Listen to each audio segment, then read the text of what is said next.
హరే కృష్ణ. హరే కృష్ణ అందరికి. ఈరోజు భక్తి వైభవ క్లాస్కి మీ అందరికీ కూడా ఇస్కాన్ శ్రీ శ్రీ రాధా గోవింద ఆలయము మంగళూరు కర్ణాటక తరపున స్వాగతం, సుస్వాగతం. హరే కృష్ణ. సో ఈ భక్తి వైభవ కోర్సులో మనము శ్రీమద్ భాగవతము మొదటి స్కందంలోని 7వ అధ్యాయాన్ని మనము చూస్తూ ఉన్నటువంటిది. హరే కృష్ణ. అధ్యాయం పేరు ద్రోణసుతుని దండనము. హరే కృష్ణ. సో ద్రోణ సుతుని దండనము అనేటువంటి ఈ అధ్యాయము. సో మరి ఈ క్రమంలో పూర్వపు అంశాలలో ఇక్కడ మనం దాదాపుగా 14 శ్లోకాల వరకు మీరు అంటే మనము చూసినటువంటిది. సో చివరి శ్లోకాలలో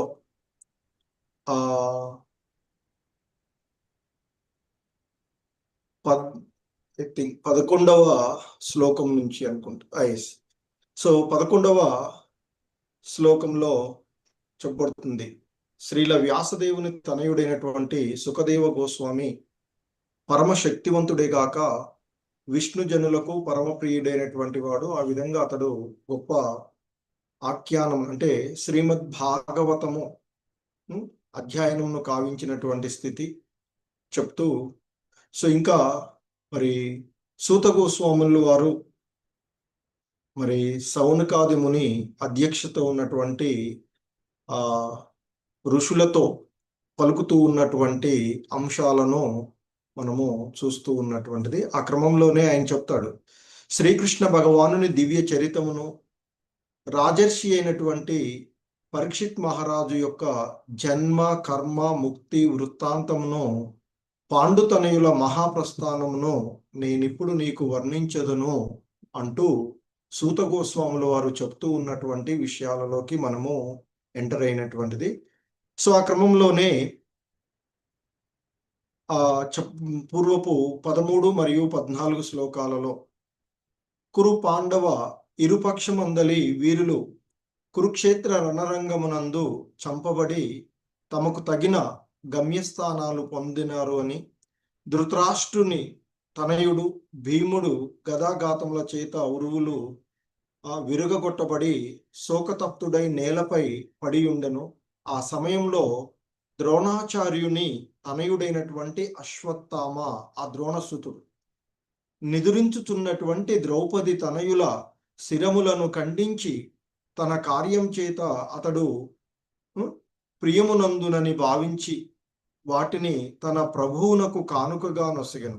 కానీ దుర్యోధనుడు అట్టి హీన కార్యమును సమ్మతింపక దానిచే కించిత్తు కూడా ఆనందమును పొందలేదు అంటూ సూత గోస్వాముల వారు మరి సౌనకాది ముని అధ్యక్షతలో ఉన్నటువంటి ఋషులతో పలుకుతూ ఉన్నటువంటి ఆ అంశాలను మనము పూర్వపు శ్లోకాలలో చూసినటువంటిది. ఎందుకంటే శ్రీమద్ భాగవతము శ్రీకృష్ణ భగవానుని కర్మలకు సంబంధించినటువంటి ఆ దివ్య విషయాలన్నీ కూడా కురుక్షేత్ర రణ సమాప్తితో ఆరంభమవుతూ ఉన్నటువంటివి. యాక్చువల్గా అంతకుముందంతా కూడా లీలగా జరుగుతున్నది. సో కనుక దాదాపుగా మరి కురుక్షేత్రం సమాప్తి అవుతూ ఉన్నటువంటి దశలలో ఉన్నటువంటి అంశాలను గురించి ఇక్కడ ప్రస్తావన వస్తూ ఉన్నటువంటిది. అంతవరకు చూసినటువంటి అంశాలు పూర్వపు శ్లోకాలలో. హరే కృష్ణ. ఓం అజ్ఞానతిమిరాంధస్య జ్ఞానాంజనశలాకయా చక్షుర్మిలితం యేన తస్మై శ్రీ గురవే నమః. శ్రీచైతన్యమనోభీష్టం స్థాపితం యేన భూతలే స్వయం రూపః కదా మహ్యం దదాతి స్వపదాంతికం. వందేహం శ్రీగురు శ్రీయుతపదకమలం శ్రీగురూన్ వైష్ణవాంశ శ్రీరూపం సాగ్రజాతం సహగణ రఘునాథాన్వితం తం సజీవం సాద్వైతం సావధూతం పరిజన సహితం కృష్ణ చైతన్య దేవం శ్రీ రాధా కృష్ణ పాదాన్ సహగణ లలితా శ్రీ విశాఖాన్వితాంశ నమో మహావదన్యాయ కృష్ణ ప్రేమ ప్రదాయతే కృష్ణాయ కృష్ణ చైతన్య నామ్నే గౌరిత్విషే నమః. హే కృష్ణ కరుణా సింధు దీన బంధు జగత్పతే గోపేశ గోపికా కాంత రాధా కాంత నమోస్తుతే. తప్త కాంచన గౌరాంగీ రాధే వృందావనేశ్వరి వృషభానుసుతే దేవి ప్రణమామి హరి ప్రియే. వాంఛాకల్పతరుభ్యశ్చ కృపా సింధుభ్య ఏవ చ పతితానాం పావనేభ్యో వైష్ణవేభ్యో నమో నమః. జయ శ్రీ కృష్ణ చైతన్య ప్రభు నిత్యానంద శ్రీ అద్వైత గదాధర శ్రీవాసాది గౌర భక్త వృంద. హరే కృష్ణ కృష్ణ కృష్ణ హరే హరే హరే రామ రామ రామ హరే హరే. హరే కృష్ణ. సో ఆ విధంగా మరి కురుక్షేత్ర రణరంగంలో జరుగుతూ ఉన్నటువంటి సంఘటనలను తెలియచేస్తూ ఉన్నటువంటి క్రమంగా ఉన్నటువంటి ఈ అంశంలో, ఎందుకంటే ఆ ద్రోణాచార్యుల వారి యొక్క కుమారుడైనటువంటి ద్రోణసుతుడు, ఆ అశ్వత్థామ ఆ ఉప పాండవులను, ద్రౌపది యొక్క తనవులు, పాండవుల ద్వారా ద్రౌపది పొందినటువంటి ఆ 5 కుమారుల యొక్క శిరస్సులను ఖండించి, ఎందుకంటే ఆ విధంగా చేసి తన యొక్క ప్రభువు రాజుగా ఉన్న, అంటే ఒక యువరాజు రాజుగా ఉన్నటువంటి దుర్యోధనుడికి ఆనందాన్ని కలిగింప చేస్తానేమో అనుకొని ఆ ద్రోణసుతుడైనటువంటి అశ్వత్థాముడు వారిని ఆ నిద్రిస్తూ ఉన్నటువంటి ఉప పాండవులను చేసి వారి యొక్క శిరస్సులను ఖండించి ఆ దుర్యోధనుడికు కానుకగా ఇచ్చాను, ఆయన సంతోషపడతాడు అనుకున్నాడు. కానీ మరి ఎంత దుర్మార్గుడైన క్షత్రియుడు, కొంచెం నీతి ధర్మాలు ఉన్నటువంటి వాడు కనుక అట్టి ఆ దుర్యోధనుడు ఆ హీనమైనటువంటి, ఎందుకంటే నిద్రిస్తూ ఉన్నటువంటి వాళ్ళని అలా శిరస్సులను ఖండించడాన్ని ఆయన సమ్మతించలేదు, ఎటువంటి ఆనందాన్ని కూడా ఆయన పొందలేదు అనేటువంటిది ఆ సూత గోస్వాముల వారు చెప్తూ ఉన్నటువంటి ఆ విషయాన్ని చూసినటువంటిది. ఇక తదుపరి ఈరోజు మనము 15వ శ్లోకం నుండి మరి ఇంకా కొనసాగింపుగా ఆయన ఏమి చెప్తూ ఉన్నాడు అనేటువంటి అంశాలను మనము ఇక్కడ చూడబోతూ ఉన్నటువంటివి. హరే కృష్ణ.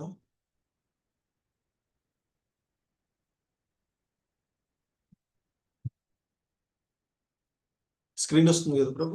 హరే కృష్ణ. వస్తుంది ప్రభు. వస్తుంది ప్రభు.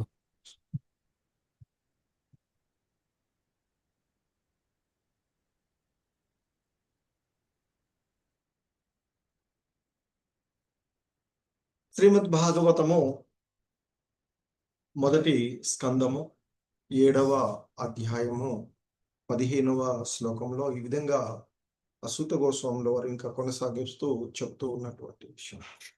మాతా శిశూనాం నిధనం సుతానాం నిశమ్య ఘోరం పరితప్యమానా తదారుదద్బాష్పకలాకులాక్షి తాం సాంత్వయన్నాహ కిరీటమాలి. సో ఇక్కడ ఆయన ఇంకా కొనసాగిస్తూ చెప్తూ ఉన్నటువంటి అంశము మాతా శిశు నాం. అంటే ఇక్కడ తల్లి యొక్క సంతానం, శిశువునాం సంతానం యొక్క, మరి ఆ పాండవుల యొక్క 5 సంతానమునకు తల్లి అయినటువంటి ద్రౌపది, వారినే ఆ 5 పాండవుల ద్వారా పొందినటువంటి వారు ఎవరైతే ఉన్నారో వారినే ఉప పాండవులుగా చెప్పబడేటువంటిది. మరి ఆ పాండవుల ద్వారా పొందిన 5 సంతానమునకు తల్లి అయినటువంటి ద్రౌపది తన యొక్క పుత్రుల సంహారమును గూర్చి విని బాధతో అశ్రుపూర్ణ వదనయ్యి ఏడ్వదుడిగెను అంటూ చెప్తున్నాను.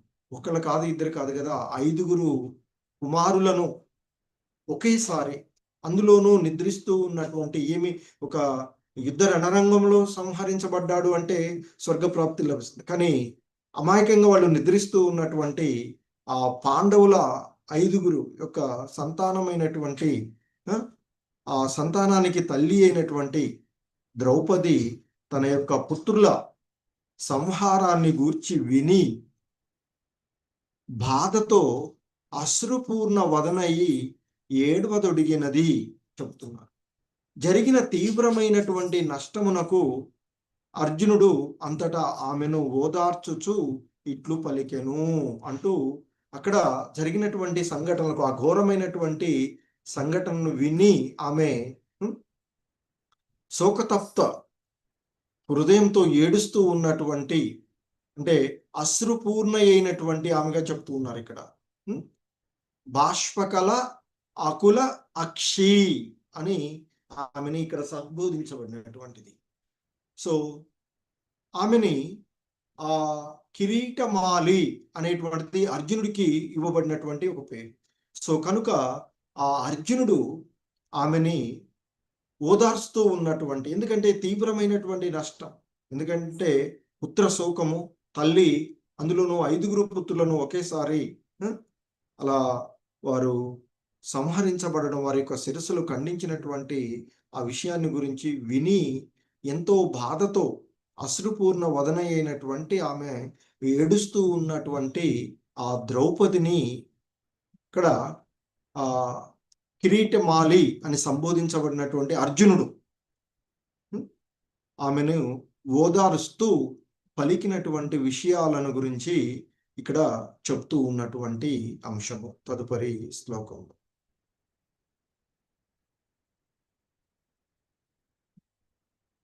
హరే కృష్ణ. ఈ శ్లోకాస్ మీరు చూసారా ప్రభు? ఏది ప్రభుజీ? చదువుకున్నారు ఈ శ్లోకాలు ఇవన్నీ? కృషాల్లో చదివాం ప్రభుజీ. డిస్కషన్ క్లాస్ లో అయ్యాయి ప్రభు. ఓకే, అయితే ఒక్కొక్కళ్ళు మీరు హ్యాండ్ రైజ్ చేయండి, నేను పిలుస్తానులేండి ఒక్కొక్కరిని, ఒక్కొక్క శ్లోకం చదువుతాను. ఓకే ప్రభుజీ. మీరు చదివి ఉంటే పర్వాలేదు. అంటే మీరు అనువాదమును పర్పొట్టే చదివిస్తున్నారు ఈ మధ్య. పక్క చదవమంటే చదువుతాను. అనువాదం లేదులేండి, శ్లోకాస్ ఎక్కువ. ఓకే ప్రభు. హరే కృష్ణ. హరే కృష్ణ. హరే కృష్ణ. రామకృష్ణ ప్రభు 16th శ్లోకం చదువుతారా? చదువుతాను ప్రభుజీ. హరే కృష్ణ. తదా శుచస్తే ప్రమృజామి భద్రే యద్బ్రహ్మ బంధో శిర ఆతతాయినః గాండీవ ముక్తైర్విషిముఖైరుపాహరే త్వాక్రమ్య యత్స్న్యాన్యాసి దగ్ధపుత్ర. హరే కృష్ణ. సో ఇంకా కొనసాగింపుగా ఆయన చెప్తూ ఉన్నారు. తదా శుషస్తే ప్రమృజామి భద్రే యద్బ్రహ్మ బంధో శిర ఆతతాయినః గాండీవ ముక్తైర్విషికైరుపాహరే త్వాక్రమ్య యత్ స్నాస్యసి దగ్ధపుత్రః. సో ఇక్కడ ఆ విధంగా శోకిస్తూ ఉన్నటువంటి ఆ ద్రౌపదిని చూస్తూ ఆయన ద్రౌపది దగ్గరకు వచ్చేసి భద్రే అంటూ ఆమెని సంబోధిస్తూ, ఓ కళ్యాణి అంటూ ఆయన సంబోధిస్తూ చెప్తూ ఉన్నటువంటి తదా శుషస్తే ప్రమృజామి భద్రే. భద్రే అంటే ఇక్కడ ఓ కళ్యాణి అంటూ ద్రౌపదిని ఆయన ఆ ఎవరు అర్జునుడు సంబోధిస్తూ పలికినటువంటి విషయాన్ని ఇక్కడ మనం చూస్తున్నటువంటి ఏమంటున్నాడట ఆ అర్జునుడు, ఓ కళ్యాణి, నా గాంధీవ శరములతో ఆ బ్రాహ్మణుణ్ణి శిరమును ఖండించి నీకు కానుకగా సమర్పించిన పిమ్మటయే నీ అశ్రువులను తుడిచి నిన్ను ఓదారుస్తాను. ఇక్కడ బ్రాహ్మణ బంధో అంటూ ఇక్కడ యద్ బ్రాహ్మణ బంధో శిర ఆతతాయిన అంటూ అర్జునుడు పలుకుతూ ఉన్నటువంటి పదం ఇక్కడ ఇందులో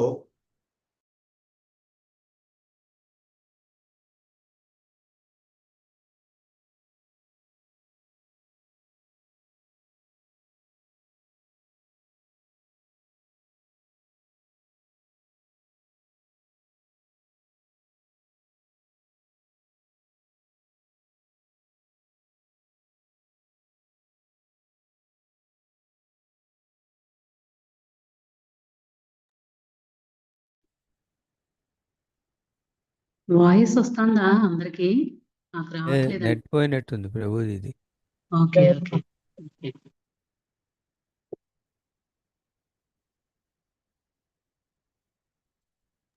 అటెండెన్స్ ఫిల్ చేస్తారా మాతాజీ ప్రభుజీ? ప్రభుజీ జులై అని వచ్చిందండి ప్రభుజీ నాకు. నేను వేశాను. పర్లేదు మాతాజీ. ఓకే. మంత్ ఓకే, మామూలుగా ఓపెన్ అయింది కదా అందరికి. అయ్యింది. వేసాం ప్రభు. చేస్తామండి. Okay okay Mataji. జులై అని వచ్చి డౌట్ వచ్చి రెండోసారి మళ్ళీ వేసాను ప్రభుజీ, అప్పుడు కూడా అంతే వచ్చింది. ఓకే ఓకే పర్లేదు మాతాజీ.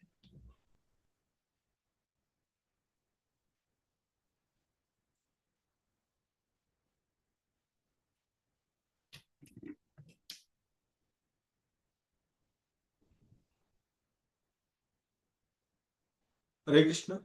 హరే కృష్ణ ప్రభుజీ. నేను ఛార్జింగ్ చూసుకోలేదు, ల్యాప్టాప్ ఛార్జింగ్ అయిపోయింది. ఓకే హరే కృష్ణ.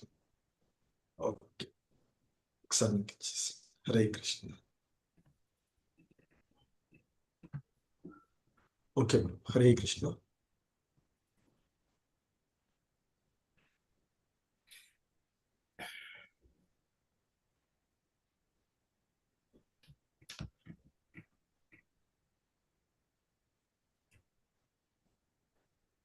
స్క్రీన్ వస్తుంది కదా ప్రభు? వచ్చింది ప్రభుజీ. ఓకే. సో ఇక్కడ ఆ సూత గోస్వాముల వారు ద్రౌపది దగ్గరకు వచ్చినటువంటి అర్జునుడు ఏమి పలుకుతూ ఉన్నాడో అనేటువంటి విషయాన్ని ఇక్కడ చెప్తూ ఉన్నటువంటిది. తదా శుషస్తే ప్రమృజామి భద్రే యద్ బ్రాహ్మణ బంధో శిర ఆతతాయినః గాంధీవ ముక్తైర్విషిఖైరుపహారే త్వాక్రమ్య యత్ స్నాస్యసి దగ్ధపుత్రా. ఓ కళ్యాణి, నా గాంధీవ శరములతో ఆ బ్రాహ్మణుని శిరమును ఖండించి నీకు కానుకగా సమర్పించిన పిమ్మటయే నీ అశ్రువులను తుడిచి నిన్ను ఓదార్తును అంటూ ఆయన పలుకుతూ ఉన్నటువంటి విషయాన్ని ఇక్కడ చెప్తూ ఉన్నారు. సాధారణంగా వెళ్ళి ఓదార్చేటువంటి పరిస్థితి, కానీ అర్జునుడు ఆమె దగ్గరకు వెళ్ళి చెప్తూ ఉన్నటువంటి విషయం ఏంటంటే, ఓ కళ్యాణి, నేను ఆ బ్రాహ్మణ బంధు అంటే వాస్తవానికి మరి ద్రోణాచార్యుడు ద్విజుడు, ఉత్తమమైనటువంటి బ్రాహ్మణుడు. అటువంటి బ్రాహ్మణుడు యొక్క సంతానంగా సుతుడుగా ఉన్నటువంటి మరి ఆ అశ్వత్థామ జరిపినటువంటి కార్యానికి ఆయన్ని ఇక్కడ బ్రహ్మ బంధో, పతిత బ్రాహ్మణుడుగా ఆయన్ని వర్ణించబడినటువంటి, అంటే బ్రాహ్మణుడు ఇక్కడ ఆ విధంగా, అంటే అతడు తన యొక్క స్థితిని దిగజార్చుకున్నటువంటి వాడుగా. ఉం? ఎందుకంటే ఆ నీతి నియమాలకు విరుద్ధంగా అతడు జరిపినటువంటి సంఘటన. సో కనుకనే బ్రహ్మబంధో అంటూ ఆయన్ని, అంటే ఆ అశ్వత్థామను ఆ విధంగా సంబోధిస్తూ, నా గాంధీవ శరములతో ఆ బ్రాహ్మణుడి యొక్క శిరమును ఖండించి నీకు కానుకగా సమర్పించిన పిమ్మటయే నీ యొక్క అశ్రువులను తుడిచి నిన్ను నేను ఓదార్స్తాను అంటూ శపథం చేసి, అలాగే ఇంకా అంటున్నాడు, నీ యొక్క పుత్రుల దేహములను దహనము కావించిన పిమ్మట నీవు అతని శిరముపై నిలిచి స్నానమాచరింపుము అంటూ ఆ విధంగా ఇక్కడ అర్జునుడు ఆ ద్రౌపదితో మాట్లాడుతూ ఉన్నటువంటి విషయాన్ని ఇక్కడ చెప్పబడుతుంది. సో శ్రీల ప్రభుపాదులు వారు మనకి ఇక్కడ ఇందులో రెండు మెయిన్గా ఈ పదాలు, అంటే ఈ శ్లోకంలో ఉన్నటువంటి పదాలను తీసుకుంటారు. ఒకటి బ్రహ్మబంధు అనేటువంటిది, రెండవది ఆతతాయినః. సో మనకి శాస్త్ర నియమాల ప్రకారంగా ఎవడైతే ఇతరులకు ఇంటికి నిప్పు పెడతారో, అలాగే ఇతరులకు విషం పెట్టేటువంటి వాడు, అలాగా మారణాయుధాలతో దాడి చేసేటువంటి వాడు, ఇతరుల ధనాలను కొల్లగొట్టేటువంటి వాడు, ఇతరుల భూములను ఆక్రమించేటువంటి వాడు, ఇతరుల భార్యలను చెరపట్టేటువంటి వాడు అపరాధి లేదా ఆతతాయి అనబడతాడు అని చెప్తారు. అటువంటి వాడిని శాస్త్ర సంబంధంగా వెంటనే శిక్షించాలి అనేది శాస్త్రాలు చెప్తూ ఉన్నటువంటివి. ఆతతాయిలుగా అంటే అపరాధులుగా చెప్పబడేటువంటి వాడు. సో ఇది మనకి భగవద్గీతలో కూడా శ్రీల ప్రభుపాదులు వారు వివరిస్తూ ఉంటారు. ఎందుకంటే ఆ కౌరవులు ఆతతాయిలుగా, అపరాధులుగా సంబోధించబడినటువంటిది. ఎందుకంటే పాండవుల ఎడ వారు చూపినటువంటి, పాండవులను లక్క ఇంట్లో పెట్టి వాళ్ళని తగలబెట్టడానికి ప్రయత్నం చేశారు, విషం పెట్టి చంపడానికి ప్రయత్నం చేశారు, ఆయుధాలతో దాడి చేయటము, వారి యొక్క ధనాన్ని ఆ రాజ్యాన్ని ఆక్రమించారు, ద్రౌపదిని చెరపట్టినటువంటి వాళ్ళు. సో వాళ్ళు అక్కడ అపరాధులుగా చెప్పబడినటువంటిది. ఇక్కడ మరి హఠాత్తుగా, ఎందుకంటే వాళ్ళు నిద్రిస్తూ ఉన్నటువంటి బాలుళ్ళు, ఉప పాండవులు 5గురు కూడా నిద్రిస్తూ ఉన్నటువంటి సమయంలో హఠాత్తుగా మారణాయుధంతో దాడి చేసి ఆ 5గురు యొక్క శిరస్సును ఖండించినటువంటి వాడు అశ్వత్థామ. కనుక ఇక్కడ అతడు ఆతతాయిగా సంబోధించబడినటువంటి వాడు. సో ఆతతాయిన అంటే అపరాధిగా చెప్పబడినటువంటిది. అటువంటి అపరాధి అయినటువంటి మరి ఎవరు అతడు? బ్రాహ్మణుడైనను లేదా నామమాత్ర బ్రాహ్మణ తనయుడైనను అన్ని పరిస్థితుల యందు శిక్షింపబడవలసినదే. ఎందుకంటే అతడు చేసినటువంటిది దుర్మార్గమైనటువంటి క్రియ కనుక మరి అతడు ఆతతాయిగా భావించబడింది. కనుక అతడు బ్రాహ్మణుడైన, వాస్తవానికి ఏంటంటే బ్రాహ్మణులు ఏదైనా పొరపాటు చేస్తే వాళ్ళని మామూలుగా మందలించి, ఎందుకంటే భగవంతుడికి గోవులు బ్రాహ్మణులు అంటే ఎంతో ఇష్టం కనుక వారిని సాధారణంగా నామమాత్ర శిక్షల ద్వారానే వదిలివేసేటువంటి పరిస్థితి ఉంటుంది. కానీ ఇక్కడ మరి బ్రాహ్మణుడైనప్పటికీ కూడా, లేదా బ్రాహ్మణు తనయుడై ఉన్నప్పటికీ అతడు చేసినటువంటి సంఘటన చాలా దురదృష్టకరమైనటువంటి, చాలా అపరాధంతో కూడినటువంటి, సో శాస్త్ర సంబంధంగా శిక్షించదగినటువంటిది. సో అందుకే ఇక్కడ చెప్తున్నారు, అతడు బ్రాహ్మణుడైనప్పటికీ లేదా బ్రాహ్మణుడు తనయుడైనప్పటికీ కూడా ఏ పరిస్థితిలో చూసినా అతడు శిక్షింపబడవలసినటువంటి వాడే. అందుకే అపరాధి అయినటువంటి, ఆతతాయి అయినటువంటి అశ్వత్థామ యొక్క శిరమును నేను ఖండించి వేస్తాను అని ద్రౌపదికి అర్జునుడు ప్రతిజ్ఞ చేసిన విషయాన్ని ఇక్కడ గుర్తు చేస్తున్నా. ఎందుకంటే అతడు ఇక్కడ పలికినటువంటి పలుకుల్లో, ఆయన శ్లోకంలో చెప్పబడినటువంటి యద్ బ్రహ్మబంధో, అంటూ చెప్పబడింది. అంటే ఆ సంఘటన కారకుడైనటువంటి వాడు బ్రాహ్మణుడు అని, లేదా బ్రాహ్మణుడి యొక్క తనయుడు అని అర్జునుడు చాలా స్పష్టంగా ఎరిగి ఉన్నాడు. అయినా అతన్ని ఖండింతును అని ప్రతిజ్ఞ చేస్తున్నాడు. అంటే శాస్త్ర సంబంధంగా అతడు ఆ శిక్షకు అర్హుడే, అంటే శిక్షింపదగినటువంటి వాడే. అంటే శిరఖండనం చేయడానికి అతడు అంతటి ఘోరమైనటువంటి కార్యాన్ని అతడు చేసినటువంటి వాడుగానే అశ్వత్థామను ఇక్కడ చెప్తూ ఉన్నటువంటి. అందుకే అంటున్నారు శ్రీల ప్రభుపాదుల వారు, అపరాధి అయిన అశ్వత్థామ శిరమును ఖండింతును అని అర్జునుడు ప్రతిజ్ఞ చేసినప్పుడు అతడు బ్రాహ్మణ తనయుడని అర్జునుడు ఎరిగి ఉన్నాడు. అందుకే ఆ పదాన్ని అక్కడ ఉపయోగించాడు అని చెప్తాడు. కానీ ఆ నామమాత్ర బ్రాహ్మణుడు కషాయివాని వలె, అంతే కదా. ఎందుకంటే కషాయివాడు కూడా అంతే, దాన్ని తీసుకొచ్చి మంచిగా చూపెడుతూ ఉండేటువంటి జంతువుల యొక్క మెడల్ని ఒకేసారిగా నరికి వేస్తూ ఉంటుంటాడు. మరి ఇంకా అక్కడైనా విన్నా మెలుకుతూ ఉండి వాటికి ఏం జరుగుతుందో కనీసం కొంత చూసేటువంటి అవకాశం ఉంటుంది. కానీ ఇక్కడ ఈ ఉప పాండవులకు ఆ అవకాశం కూడా లేదు. నిద్రిస్తూ ఉన్నటువంటి వాళ్ళను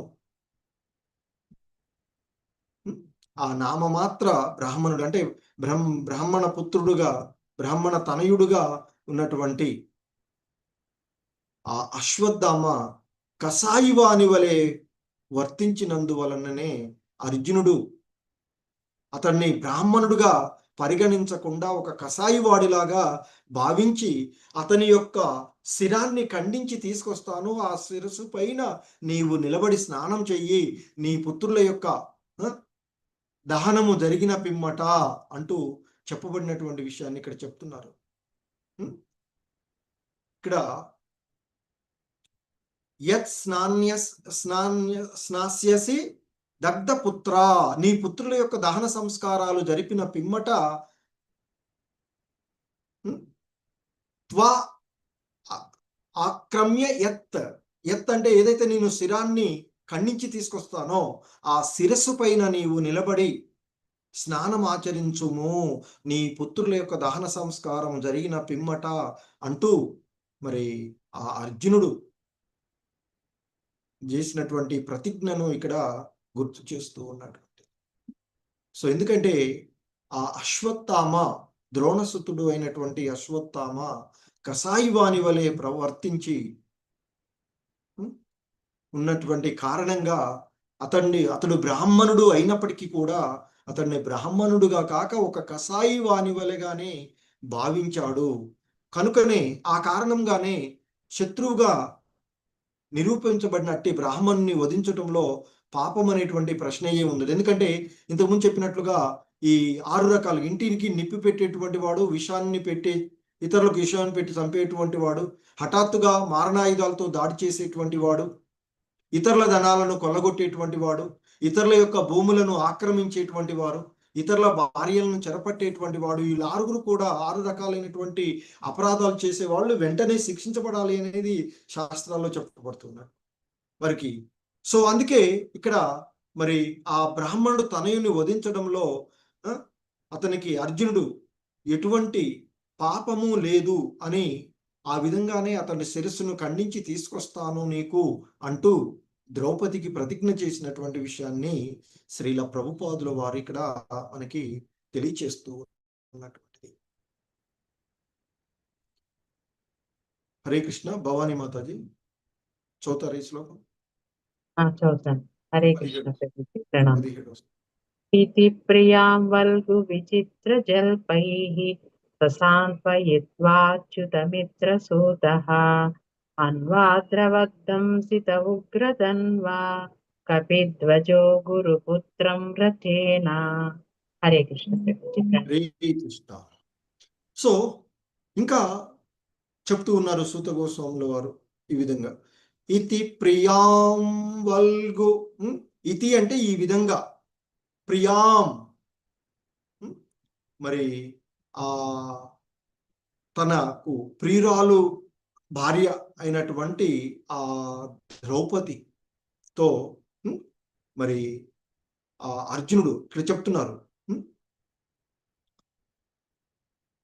మిత్రుడుగాను సారథిగాను అచ్యుతునిచే మార్గదర్శనము గావింపబడు అర్జునుడు ఆ విధంగా మధుర వచనములతో తన ప్రియురాలైనట్టి ఆమెను ఊరడించెను. మరి తన ప్రియురాలు భార్య అయినటువంటి ఆ ద్రౌపదిని ఆ విధంగా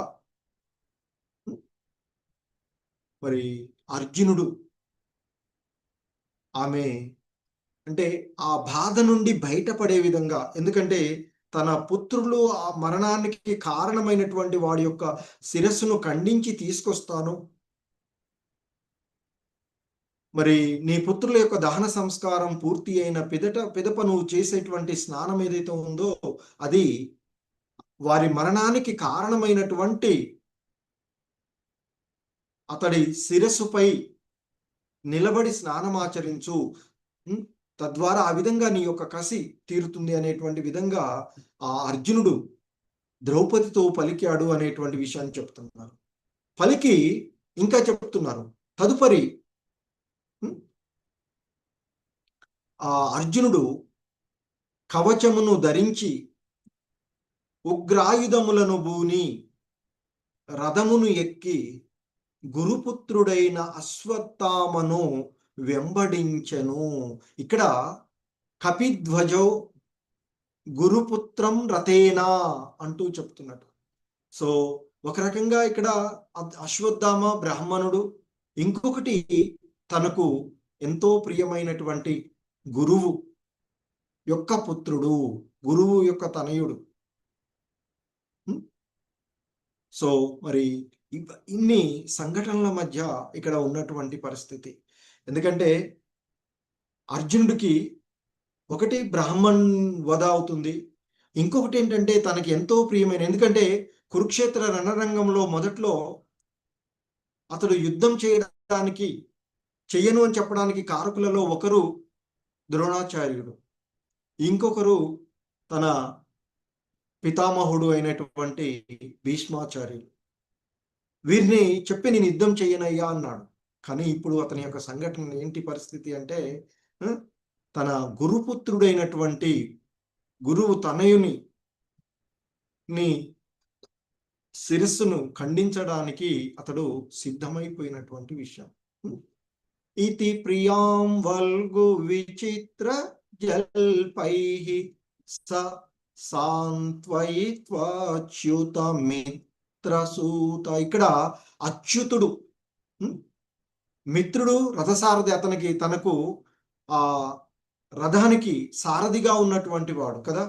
కురుక్షేత్ర రణరంగంలో అర్జునుడి యొక్క రథసారథిగా ఉన్నటువంటి వాడు శ్రీకృష్ణ భగవానుడు. అచ్యుత మిత్రసూత,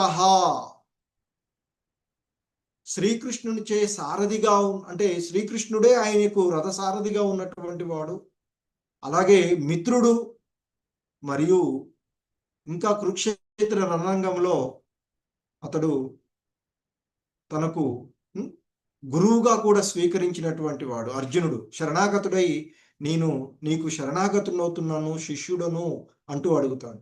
అటువంటి మార్గదర్శకుడైనటువంటి శ్రీకృష్ణ భగవానుని మార్గదర్శకంలో ఉన్నటువంటి అర్జునుడు ఆ విధంగా ద్రౌపదితో మాట్లాడి తన యొక్క కవచాన్ని ధరించి ఉగ్ర ఆయుధాలను బూని, ఎందుకు మరి గురుపుత్రుడైనటువంటి ఆ అశ్వత్థామ శిరస్సును ఖండించి తీసుకొస్తాను అన్నాడు కనుక అతడు ఇక్కడ ఉగ్ర ఆయుధములను బూని అని చెప్తున్నారు. దంశిత ఉగ్రధన్వా అంటూ చెప్పబడుతూ ఉన్నటువంటిది ఈ శ్లోకంలో. పలు ఉగ్రధన్వ అంటే అనేకమైనటువంటి ఉగ్ర ఆయుధాలను పొంది కపిధ్వజుడైనటువంటి అర్జునుడు, ఎందుకంటే తన రథం పైన హనుమంతుడిని ధ్వజంగా కలిగి ఉన్నటువంటి ఆ అర్జునుడు సో రథాన్ని ఎక్కి ఆ అశ్వత్థామను, గురుపుత్రుడైనటువంటి అశ్వత్థామను వెంబడించాడట చెప్తూ ఉన్నటువంటి అంశం. హరే కృష్ణ. చంద్రావతి మాతాజీ. హరే కృష్ణ ప్రభుజీ, ప్రణామాలు. హరే కృష్ణ. భాగవతం 18వ శ్లోకం. తమాపతంతం సవిలక్ష్య దూరాత్ కుమారహోద్విగ్నమనారథేన పరాద్రవత్ప్రాణ పరీప్సుర పరాద్రవత్ప్రాణ పరీప్సురుర్వ్యాం యావద్గమం రుద్రభయాద్యథాకః. హరే కృష్ణ ప్రభుజీ. హరే కృష్ణ. సో ఆ విధంగా ఆ కపిధ్వజుడైనటువంటి అర్జునుడు అశ్వత్థామను వెంబడించను చెప్తూ ఇక ఆ రాకుమారుల హంతకుడైనటువంటి ఆ ఉప పాండవులైనటువంటి రాకుమారుల యొక్క హంతకుడైనటువంటి అశ్వత్థామ ఆ రీతిగా అర్జునుడు అంటే అశ్వత్థామ ఆ రీతి అర్జునుడు అతివేగంగా తనను చేరుటను దూరము నుండియే గాంచి భయ విహల్వుడై శివుని భయము వలన బ్రహ్మదేవుడు పరుగు తీచిన సందమున తన ప్రాణరక్షణకై రథముపై పలాయనమయ్యను. ఎందుకంటే అర్జునుడు ఆ విధంగా ఉగ్ర ఆవేశుడై ఆ ఉగ్ర ఆయుధాలను ధరించి ఆ కపిధ్వజం పైన మరి శ్రీకృష్ణ భగవానుడు రథసారథిగా ఉన్నటువంటి ఆ రథంపై కూర్చుని అశ్వత్థామను వెంబడిస్తూ ఉన్నటువంటి విషయాన్ని గమనించినటువంటి ఆ రాకుమారుల హంతకుడైనటువంటి అశ్వత్థామ ఇక్కడ సంబోధించబడుతూ ఉన్నటువంటి కుమార హోద్విగ్న మనారతేన. సో రాకుమారుల హంతకుడైనటువంటి అతడు కలత చెందినటువంటి మనసు కలిగినటువంటి వాడై రథేన రథాన్పైన ఇక్కడ పరాద్రవత్ ప్రాణ పరీత్సుహు అంటే ఆ ప్రాణాలని రక్షించుకోవడానికి ఉర్వాం గొప్ప వేగంతో అక్కడి నుంచి పరుగు తీస్తూ ఉన్నాడట రథాన్ని ఎక్కి. ఎప్పుడైతే అశ్వత్థామ వైపుకు అర్జునుడు వేగంగా ఆయుధాలను పూని ఉగ్ర ఆయుధాలను పూని అశ్వత్థామ వైపుకు వస్తూ ఉన్నాడో దానిని గమనించినటువంటి ఆ ఉప పాండవులను నిద్రిస్తూ ఉన్న ఉప పాండవులను సంహరించినటువంటి ఆ హంతకుడు రాకుమారుల యొక్క హంతకుడైన అశ్వత్థామ మరి ఆ రీతిగా అంటే ఆ రీతిగా అంటే ఇక్కడ ఉగ్ర ఆయుధాలను పూని అతి వేగంగా అశ్వత్థామ వైపుకు వస్తూ ఉన్నటువంటి విషయాన్ని దూరంగా నుండే గమనించి చూసి భయంతో, ఎందుకంటే అంతకు ముందేమో తన ప్రభువు అయినటువంటి దుర్యోధనుని ఆనందింప చేయాలి అనేటువంటి ఉద్దేశంతో చేసినటువంటి సంఘటన. ఆ సంఘటనకి దుర్యోధనుడు ఏమాత్రము ఆనందపడలేదు, ఇంకా ఒక రకంగా చివాట్లు పెట్టాడు అని చెప్తారు. సో మరి ఆ విధంగా అతడికి అక్కడ ఏమి లేదు. తర్వాత ఇటువైపు ఆ కోపంతో ప్రభువుని ఆనందింప చేయడానికి ఆ విధంగా చేసి ఉండవచ్చు, కానీ అది జరిగిన తదుపరి అతడు చేసినటువంటి హత్యలకు భయ విహల్వుడై పరిగెడుతూ ఉన్నాడు. ఎలా పరిగెడుతున్నాడు అంటే ఇక్కడ చెప్పబడినటువంటి రుద్ర భయాత్ యథా కహ అంటూ చెప్పబడుతూ ఉన్నటువంటి, అంటే రుద్ర భయాత్ అంటే శివుని యొక్క భయం ద్వారా రుద్ర భయాత్ కహ అంటూ చెప్పబడినట్టు. ఇక్కడ ఆ రుద్ర భయాత్ అంటే శివుని యొక్క భయంతో, కహ అంటే ఇక్కడ ఇద్దరిని వాడుతూ ఉన్నారు. ఒకడు బ్రహ్మ, ఇంకొకరు సూర్యుడు. ఇద్దరు కూడా ఆ శివుని భయంతో పారిపోయినటువంటి వాళ్ళ సంఘటన గురించి ఇక్కడ మనకి ప్రస్తావన ఉంటుంది. ఆ క్రమంలోనే ఇక్కడ ఉపమానం ఏంటంటే ఆ అర్జున్ని చూసినటువంటి ఉగ్ర ఆయుధాలను భూని వస్తూ ఉన్నటువంటి అర్జున్ని చూసినటువంటి ఆ ఉప పాండవుల హంతకుడైనటువంటి రాకుమారుల హంతకుడైనటువంటి అశ్వత్థామ రథాన్ని ఎక్కి పారిపోతూ ఉన్నాడట. ఎలా పారిపోతున్నాడనే దాన్ని ఇక్కడ ఉపమానంలో శివుని భయము వలన బ్రహ్మదేవుడు పరుగు తీచిన సందమున తన ప్రాణ రక్షణకై రథముపై పలాయనమయ్యాడు అశ్వత్థామ అంటూ ఇక్కడ చెప్పబడుతూ ఉన్నటువంటి అంశం. సో ఇక్కడ శ్రీల ప్రభుపాదుల వారు ఈ మనకి ఈ కహ అనేటువంటిది పదానికి ఇంకొక సినానిమ్ ఏంటి అంటే పర్యాయపదంగా అర్క అని కూడా చెప్తున్నారు. అంటే బ్రహ్మ లేదు సూర్యుడు అనేటువంటి. ఎందుకంటే వీళ్ళిద్దరూ కూడా ఆ శివుణ్ణి తీవ్రమైనటువంటి కోపానికి గురి అయ్యి పారిపోయినటువంటి సంఘటన మనకి ఉన్నటువంటిది. ఆ సంఘటనని ఇక్కడ ఉపమానంగా ఎలాగైతే శివుడి యొక్క భయం ద్వారా వాళ్ళిద్దరూ పారిపోయారో ఆ మాదిరిగానే అర్జున్ను చూసి అశ్వత్థామ పారిపోతూ ఉన్నాడట, పలాయనం అయ్యాడట. సో ఇక్కడ శ్రీల ప్రభుపాదుల వారు వివరణలో మనకిస్తూ ఉన్నారు. ఈ విషయమున కహ లేదా అర్కహ అనేటువంటి రెండు అన్వయములు పురాణముల యందు గోచరించుచున్నవి అంటూ చెప్తున్నారు. కహ అంటే బ్రహ్మదేవుడు. ఒకమారు ఆ బ్రహ్మదేవుడు తన పుత్రికని, తాను సృష్టించినటువంటి ఆ పుత్రికని మోహించి ఆమెను వెంబడించాడట. ఆమె యొక్క అందానికి ఆకర్షితుడై ఆమెను వెంబడించినటువంటి ఆ సంఘటనకి శివుడు, ఎందుకంటే మరి భగవంతుని ఒక భక్తుడిగా ఆయన యొక్క అనుగ్రహంతో మరి ఈ ధర్మని సంరక్షించేటువంటి విధిలో బాధ్యత తీసుకున్నటువంటి వాడు కనుక ఆయన శివుడు ఆ సంఘటనకి, ఏదైతే బ్రహ్మ తాను సృష్టించినటువంటి తన పుత్రికని మోహించినటువంటి ఆ కారణానికి శివుడు తీవ్రమైనటువంటి కోపాన్ని పొందాడట.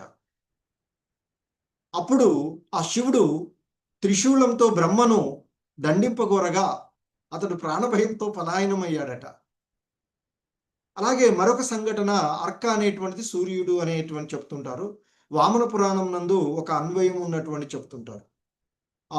విద్యున్మాలి అనేది దానవుడు ఒకడు తేజోమయమైనటువంటి ఆ సువర్ణ విమానమును వరంగా పొంది ఉన్నాడట. దానితో అతడు సూర్యుని వెనక భాగమును చేరినందున దేదీప్యమాన ప్రభల చేత రాత్రి సమయం కూడా నశించిపోయిందట. ఎందుకంటే ఆయన వెనుక భాగము చీకటిగా ఉంటుంది, ముందు భాగము వెలుతురుగా వస్తుంది అని చెప్తుంటారు కదా. సో ఈడొచ్చేసి అటువైపు వచ్చేటప్పటికి ఇంకా ఎవరికి అటు చీకటి లేదు, ఇటు వెలుతురు, అంతా వెలుతురులాగా ఉండేటువంటి పరిస్థితి అయిందట. అప్పుడు సో మరి ఆ సూర్యదేవుడు కుపితుడై తన తీవ్ర కిరణముల చేత ఆ విమానం కరిగించి వేశాడట. ఈ కార్యానికి శివుడు ఆ కుపితుని గాంచగా అతడు సూర్యుడిని దండింపడానికి ప్రయత్నం చేశాడట. అంతటా సూర్యుడు కూడా పలాయనమై ఇప్పుడు మనకి లోలార్కము అనేటువంటి ప్రసిద్ధి చెందినటువంటి ప్రాంతం కాశీ ప్రాంతంలో ఉంటుందట. ఆ ప్రాంతంలో పడిపోయారని చెప్తారు. సో అలా ఈ రెండు సంఘటనలు మనకి ఇక్కడ శ్రీల ప్రభుపాదుల వారు గుర్తు చేస్తూ ఉన్నటువంటి సంఘటన. హరే కృష్ణ.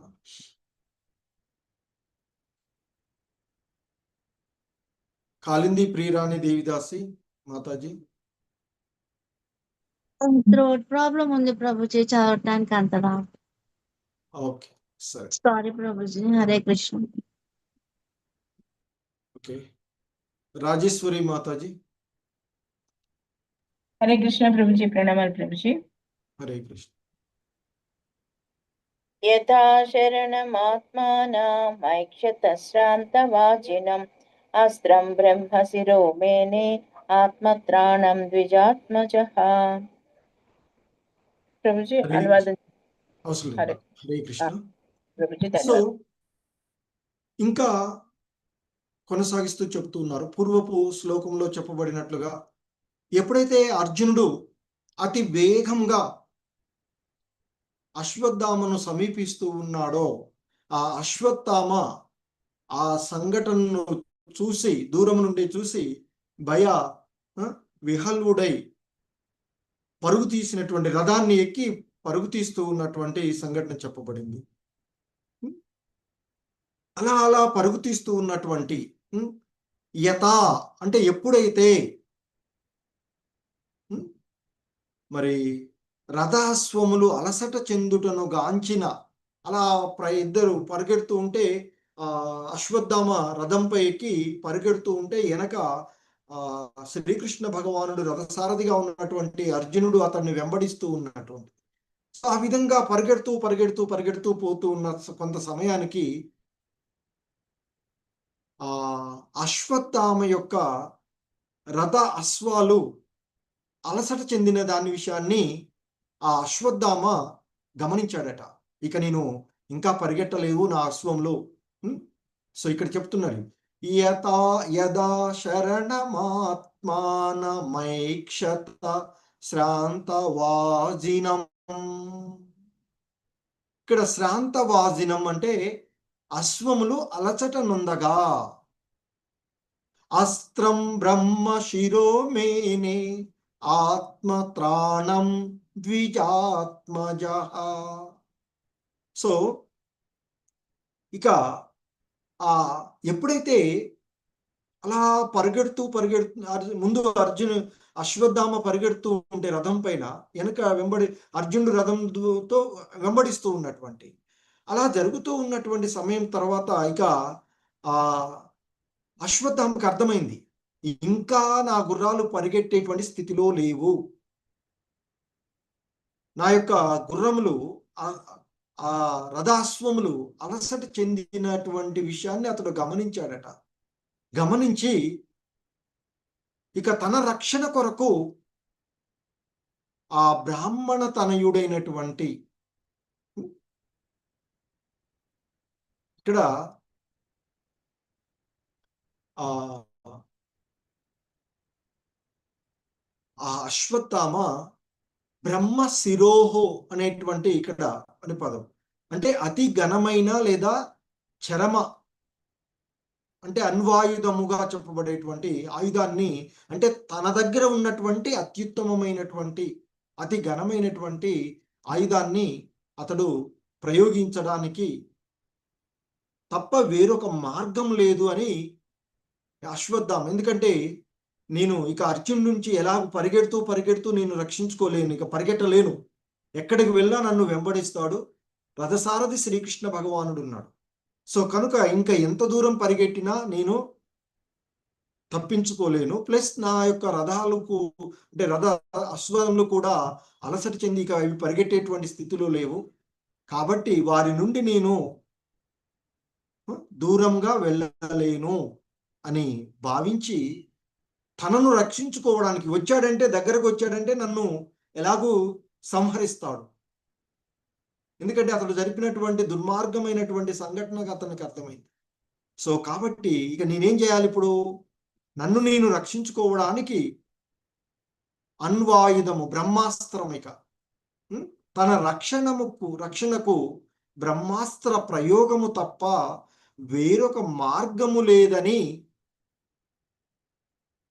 అశ్వత్థామ భావించాడు అంటూ చెప్తూ ఉన్నటువంటిది సూత గోస్వాముల వారు సౌనకాది మును అక్కడ ఉన్నటువంటి వాళ్ళందరికీ కూడా చెప్తూ ఉన్నటువంటి విషయం.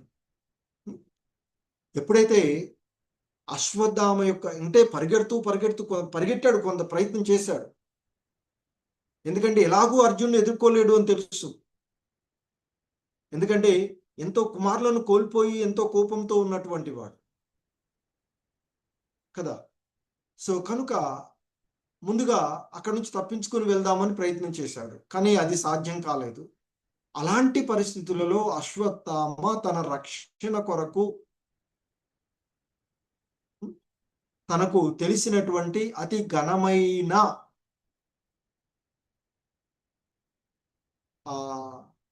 ఆయుధ అస్త్రాన్ని, ఆ బ్రహ్మాస్త్రాన్ని ప్రయోగించటం తప్ప వేరొక మార్గము లేదు అని అతడు భావించాడు అంటూ చెప్పబడుతూ ఉన్నాడు.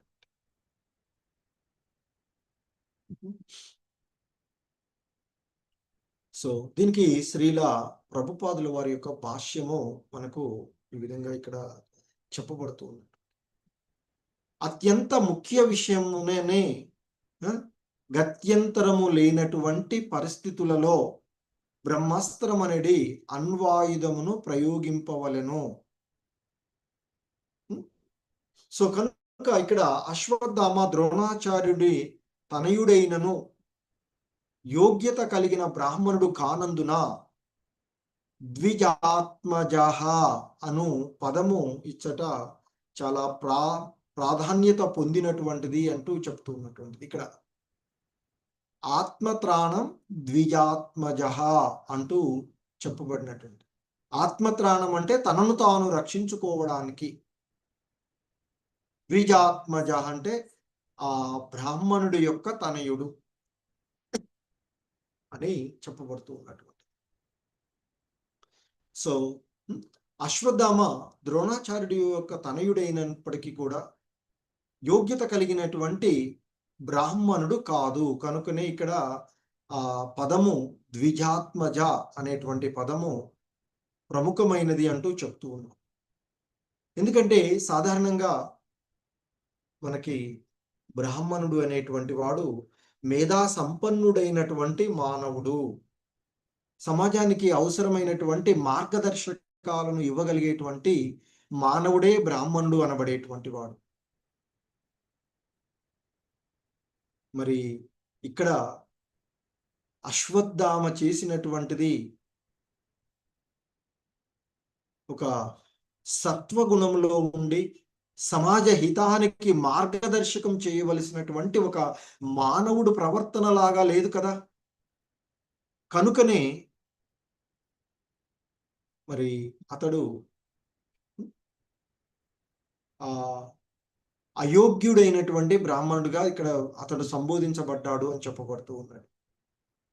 అందుకే ఇక్కడ చెప్తున్నారు, బ్రాహ్మణుడు అనేటువంటి పదము వంశపారంపర్య బిరుదు ఎన్నటికీ కాదు. అశ్వత్థామ పూర్వము బ్రాహ్మణ బంధువుగాను పిలువబడాను. అంతకుముందు కూడా అతడు బ్రాహ్మణ బంధువుగా పిలువబడ్డాడు. ఎందుకంటే ఆ బ్రాహ్మణ వంశంలో పుట్టి ఆ బ్రాహ్మణ లక్షణాలను లేకపోతే అతడు బ్రాహ్మణ బంధువుగానే పిలువబడుతుంది. సో బ్రాహ్మణుడికి మిత్రుడు లేదా బంధువైనంత మాత్రమున మనుజుడు యోగ్యత కలిగిన బ్రాహ్మణుడు కాజాలడు. అనగా బ్రాహ్మణుడి పుత్రుడైనను లేదా మిత్రుడైనను యోగ్యతను సాధించినప్పుడే అతడు బ్రాహ్మణుడుగా పిలువబడతాడు. అంతేగాని అతనికి పుత్రుడైనంత మాత్రాన, ఎలాగైతే మనం చెప్పుకుంటాం చాలా సంఘటనలో, డాక్టర్ కొడుకు డాక్టర్ కాదు, డాక్టర్ కొడుకు అవుతాడు, డాక్టర్ కాదు. అలాగే ఇంజనీర్ కొడుకు ఇంజనీర్ అవడు, ఇంజనీర్ కొడుకు అవడు. సో అలాగే అలాంటి ఆ బ్రాహ్మణ కుటుంబంలో పుట్టినటువంటి వాడు ఆ బ్రాహ్మణ యోగ్యతలను పొందగలిగిన, ఎందుకంటే వాళ్ళకి కొన్ని లక్షణాలు చెప్పబడుతున్నాయి. బ్రాహ్మణుడు అంటే ఇది ఉండాలి, ఈ లక్షణాలు ఉండాలి, సాత్విక గుణంలో ఉండాలి, దైవ చింతన ఉండాలి, ఓర్పు ఉండాలి అని చెప్పబడుతుంది. అలాంటి మరి అవి ఉన్నప్పుడే అతడు ఆ కుటుంబంలో పుట్టినప్పుడు అతడు బ్రాహ్మణుడిగానే పిలువబడుతుంది. ఎందుకంటే ఆ విధమైనట్టు ఎందుకు మరి అతడి ఆ కుటుంబాల్లో పుట్టడము అది ఒక రకంగా మంచి అని చెప్తారు. ఎందుకంటే వాళ్ళు అంతకు ముందున్నటువంటి పూర్వీకులు, తల్లిదండ్రులు లేదా ఇంకా పెద్దవాళ్ళు వాళ్ళు అవి ఆచరిస్తుంటే అవి చూసి వాటిని ఆ విధంగా ఆచరించేటువంటి అవకాశం వాళ్ళకి లభిస్తుంది. వేరే కుటుంబాల్లో పుట్టినప్పుడు అంత తొందరగా రాదు కదా. సో కనుక చూస్తూ చేసేటువంటి విషయాలు ఉంటుంది. కనుక ఆ విధంగా ఉన్నతమైనటువంటి వంశాలుగానే చెప్పబడుతుంటాయి, అలా చెప్పేటువంటి. మరి ఇక్కడ అశ్వత్థామ అతడు అంతకు పూర్వం చేసినటువంటి సంఘటన కానీ ఇప్పుడు అతడు తీసుకున్నటువంటి నిర్ణయం కూడా, ఎందుకంటే తనను తాను రక్షించుకోవాలి, అర్జునుడు నన్ను ఎలాగో చంపేస్తాడు, అర్జున్ చేతికి చిక్కానంటే నన్ను సంహరిస్తాడు అనే భయంతో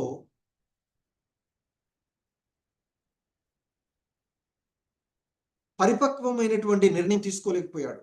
ఆ బ్రహ్మాస్త్రాన్ని ప్రయోగించడం అనేది ఇక్కడ చేయవలసినటువంటి కాదు, తనను ఒక్కడిని రక్షించుకోవడానికి కాదు, అది చేయవలసినటువంటి సంఘటన వేరు. సో అశ్వత్థామ ఇక్కడ తీసుకున్నటువంటి నిర్ణయము ఇక్కడ అపరిపక్వమైనందువలనే అతడు బ్రాహ్మణ్ణు తనయుడిగా సంబోధించబడినాడు తప్ప బ్రాహ్మణుడిగా సంబోధించబడలేదు అని ఇక్కడ గుర్తు చేస్తూ ఉన్నారు శ్రీలపతి. అందుకే ఇక్కడ ద్విజాత్మజః అంటే బ్రాహ్మణుడి యొక్క పుత్రుడు, బ్రాహ్మణ తనయుడిగా సంబోధించబడినటువంటి విషయాన్ని ఇక్కడ మనకి గుర్తు చేస్తూ ఉన్నటువంటి విషయం. హరే కృష్ణ.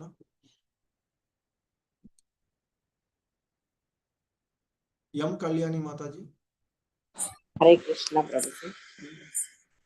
అథోపస్పృశ్య సలిలం సంధతే తస్సమాహితః అజానన్నపి సంహారం ప్రాణకృచ్ఛ ఉపస్థితే. హరే కృష్ణ. హరే కృష్ణ. సో ఇంకా కొనసాగిస్తూ చెబుతూ ఉన్నటువంటి విషయాల్లో అంటే ఆ విధంగా సో మరి అతడు తన ప్రాణములను,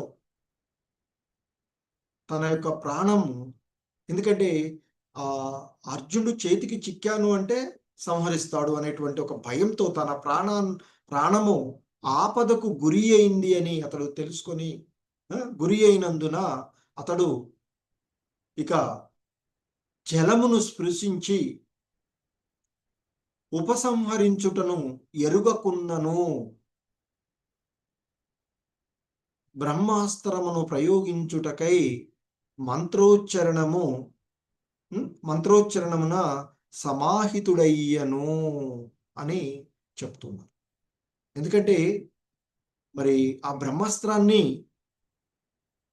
ప్రయోగించినటువంటి దాని యొక్క టార్గెట్ పూర్తయిన తర్వాత దాన్ని మళ్ళీ ఉపసంహరించుకునేటువంటి ఇది తెలియాలి. సో కానీ ఇక్కడ అశ్వత్థామకు దాన్ని ఉపయోగించడం మాత్రమే తెలుసు తప్ప తిరిగి ఉపసంహరించడం అనేటువంటిది అతడికి తెలియదు. అలాంటప్పుడు దాన్ని ఉపయోగించకూడదు కూడా వాస్తవానికి. కానీ మరి తన యొక్క ప్రాణం ఆపదలో ఉంది, అర్జునుడి చేతికి తాను చిక్కితే సంహరించబడతాను అని ఒక భయంతో అతడు ఇక సరైనటువంటి నిర్ణయం అంటే ఒక పరిపక్వమైనటువంటి నిర్ణయం కానటువంటిది అతడు ఏం చేశాడు, అంటే అప్పుడు ఆయుధాలను ఉపయోగించడానికి మంత్రాల ద్వారా ఇది చేసేటువంటి ఆ విధంగా ఉండేటువంటి. సో జలాన్ని స్పృశించి ఉపసంహరించుట ఎరుగకున్నను బ్రహ్మాస్త్రమును ప్రయోగించుటకై ఆ బ్రహ్మాస్త్రముని ఉపయోగించేటువంటి మంత్ర ఉచ్చారణ ఏదైతే ఉందో ఆ ఉచ్చారణమున సమాహితుడు అయ్యాడు అంటూ చెప్పబడుతూ ఉంది. సో ఇక్కడ మనకి భాష్యంలో శ్రీల ప్రపోజలో చెప్తారు, భౌతిక కర్మల సూక్ష్మ రూపములు స్థూల విధానముల కన్నను అతి సునిశ్చితమైనవి. భౌతిక కర్మల యొక్క అట్టి సూక్ష్మ రూపములు శబ్ద పవిత్రీకరణము ద్వారా వనరించబడుచుండును. మంత్రములు అన్వాయుధములుగా పనిచేయుటకు అట్టి విధానమే ఇచ్చట స్వీకరించబడినది. అంటే అన్వాయుధాలు అంటే ఇప్పుడు మనం చూసేటువంటి పెద్ద పెద్ద వాటిలలో తీసుకొచ్చి వేసి ఎక్కడో వేసి చేసేటువంటిది కాదు. సో ఆ శబ్ద రూపంలోనే ఈ భౌతికం కర్మల ఇక్కడ చెప్తున్నారు, భౌతిక కర్మల సూక్ష్మ రూపములు స్థూల విధానం కన్నా కూడా అతి సునిశ్చితమైనవి అని చెప్తున్నారు. అంటే మంత్రాలు ఉచ్చారణ ద్వారా జరిగేటువంటి సంఘటనలు భౌతికమైనటువంటి వాటికంటే కూడా ఎంతో సునిశ్చితమైనవిగా చెప్తుంది. సో వీటిని అటువంటి ఆ భౌతిక కర్మల సూక్ష్మ రూపాలైనటువంటి వాటిని ఆ శబ్ద పవిత్రీకరణల ద్వారా, అంటే మంత్ర ఉచ్చారణ ద్వారా, మనం ఇంతకుముందు కూడా చూస్తున్నాం, యజ్ఞాలు జరిపేటప్పుడు మంత్ర ఉచ్చారణ జరుగుతూ ఉంటుంటాయి. సో అలా మంత్ర ఉచ్చారణ ద్వారా మరి అంటే ఆ మంత్రాలను ఉచ్చరించడం ద్వారా అవి ఆయుధాలుగా పనిచేస్తాయి. ఆ మంత్రాలే మంత్రములు అణ్వాయుధములుగా పనిచేయుటకు మరి ఆ విధానమే ఇక్కడ అంటే అశ్వత్థామ ఉపయోగించినటువంటిది తన యొక్క మంత్ర బలంతో ఆ బ్రహ్మాస్త్రాన్ని అణ్వాయుధంని వాడుతూ ఉన్నాడు అనేటువంటిది ఇక్కడ చెప్పబడుతూ ఉన్నది.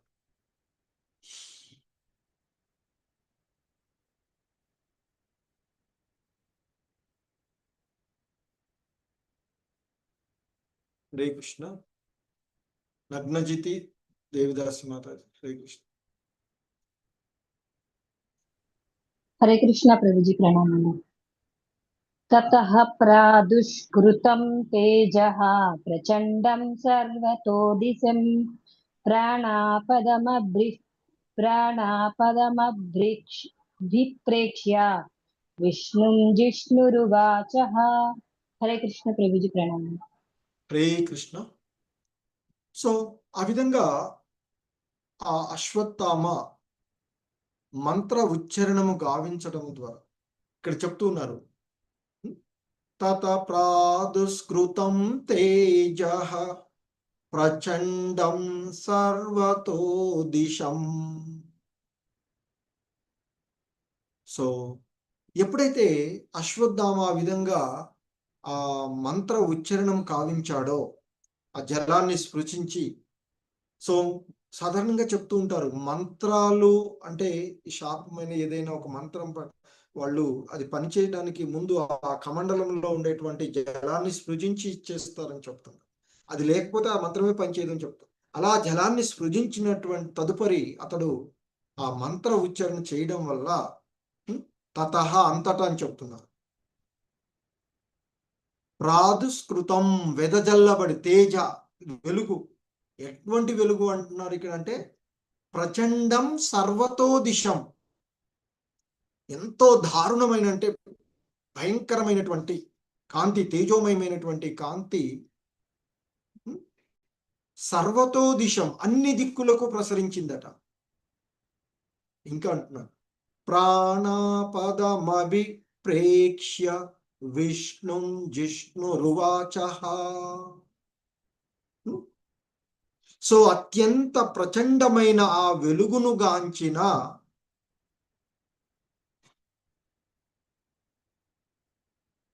ఆ అర్జునుడు ఇక్కడ చెప్తున్నారు ప్రాణపదమభిప్రేక్ష్య. ప్రాణ ఆపదం అంటే ప్రాణాపాయమునందు, అభిప్రేక్ష్య అంటే గుర్తించినటువంటి, విష్ణుం జిష్ణు అంటే ఇక్కడ విష్ణు అంటే శ్రీకృష్ణ భగవానుడు, జిష్ణు అంటే అర్జునుడు. ఉవాచః పలికాడట. సో అదే చెప్తున్నారు ఇక్కడ.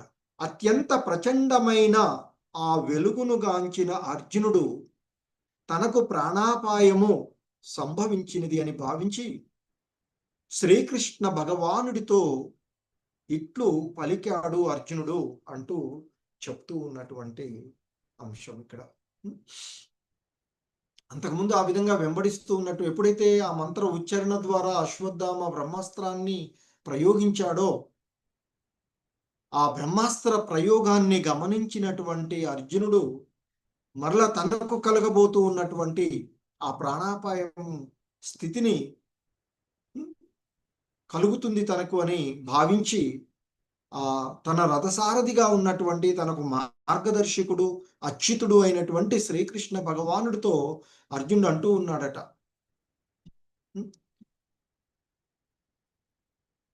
హరే కృష్ణ. రస వినోదిని రాధికా దేవిదాస్ మాతాజీ. హరే కృష్ణ ప్రభుజీ, ప్రణామాలు ప్రభుజీ. 22వ శ్లోకం. అర్జున ఉవాచ కృష్ణ కృష్ణ మహాబాహో భక్తా నామ భయంకర త్వమేకో దహ్యమానానామపవర్గోసి సంస్కృతే. హరే కృష్ణ ప్రభుజీ, ధన్యవాదాలు. హరే కృష్ణ, ధన్యవాదాలు. సో ఆ విధంగా అశ్వత్థామ ప్రయోగించినటువంటి ఆ బ్రహ్మాస్త్ర తేజస్సును గమనించినటువంటి అర్జునుడు శ్రీకృష్ణ భగవానుడితో అంటూ ఉన్నాడు. ఇక్కడ అందుకే చెప్తున్నారు, అర్జున ఉవాచ, అర్జునుడు అంటూ ఉన్నాడట, కృష్ణ కృష్ణ మహాబాహో భక్తానామ భయంకర త్వమేకో దహ్యమానానాం అపవర్గోసి సంశ్రుతే. సో అర్జునుడు శ్రీకృష్ణుడితో, ఓ శ్రీకృష్ణ, నీవు దేవదేవుడవు, నీ వివిధ శక్తులు అనంతమైనవి కనుక నీవే నీ భక్తుల హృదయములందు అభయత్వమును కలిగించుటలో సమర్థుడమై ఉన్నావు. భవాగ్నిచే పీడితులైన వారు కేవలము నీయందే ముక్తి మార్గమును గాంచగలరు అంటూ ఇక ఆ భగవంతుని తత్వాన్ని, ఆ కృష్ణ భగవాను కృష్ణ కృష్ణ మహాబాహో భక్తానామ భయంకర అంటూ చెప్తూ ఉన్నటువంటి విషయాన్ని ఇక్కడ భక్తానాం అభయంకర.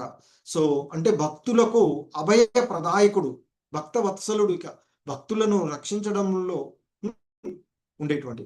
సో కనుకనే అర్జునుడు, ఓ శ్రీకృష్ణ, ఎందుకంటే అర్జునుడికి తన రథసారథిగా ఉన్నటువంటి శ్రీకృష్ణ భగవానుడు, అతడు భగవంతుడు దేవదేవుడు అని అతడు ఎరిగినటువంటి వాడే కనుకనే ఆయనకు శరణాగతుడై ఆయన్ని గురువుగా స్వీకరించి ఉన్నటువంటి వాడు. సో తనకు ఏది సరైనదో దాన్ని బోధించమని అడిగినందుకే భగవద్గీత అక్కడ సాధ్యమైనటువంటి. మరి అలాగే భగవద్గీతలోనే ఆయన వివిధ విభూతులను గురించి తెలుసుకుని అక్కడే అంటాడు, పరంధామ నీవు అంటూ, దేవదేవుడవు పరంధాముడవు అంటూ కీర్తిస్తాడు. అంటే భగవంతుని యొక్క స్థితిని, వాస్తవికమైనటువంటి స్థితిని ఎరిగినటువంటి వాడు అర్జునుడు ఇక్కడ. అందుకే అర్జునుడు అంటూ ఉన్నాడు, ఓ శ్రీకృష్ణ, నీవు దేవదేవుడవు, నీ వివిధ శక్తులు అనంతములైనవి, నీవే భక్తుల హృదయములందు అభయత్వమును కలిగించుటలో సమర్థుడవై ఉన్నావు. నీ యొక్క భక్తులను రక్షించుటలో,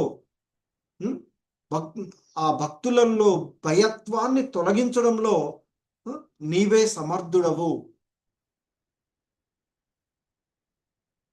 ఈ భవాగ్నిచే పీడితులైనటువంటి వారు, అంటే ఈ జనన మరణ చక్రాలలో, ఈ భౌతికమైనటువంటి త్రిగుణమయమైనటువంటి ఈ విధానాలలో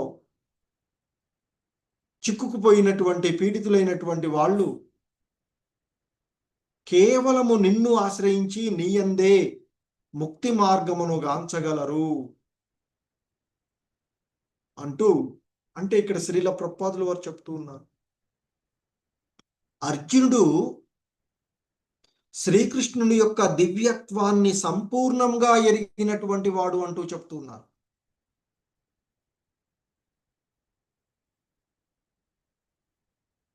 ఎందుకంటే విశ్వరూపాన్ని దర్శించాడు. అంతకుముందు నేను ఏ ఏ రూపాలలో ఎలా నిన్ను దర్శించుకోవాలి, ఎలా నిన్ను అనుభూతి పొందాలి అంటే ఆయనకున్నటువంటి అనేకమైనటువంటి విభూతులలో కొన్నింటిని సూచన ప్రాయకాలుగా ఆయనకి వివరించినటువంటివి కూడా ఉన్నవి. కనుకనే ఇక్కడ చెప్తూ ఉన్నారు శ్రీల ప్రభుపాదుల వారు, శ్రీకృష్ణ భగవానుని దివ్య గుణములను అర్జునుడు సంపూర్ణంగా తెలిసి ఉన్నటువంటి వాడు.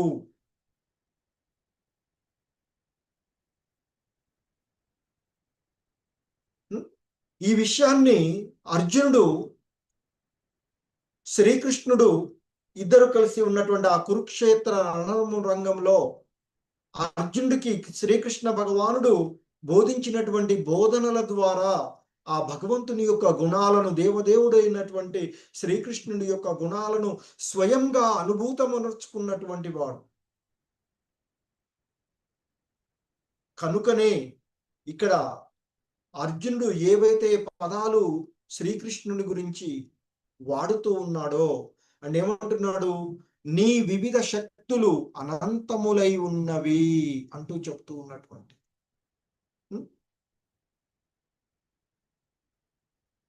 సో మరి అటువంటి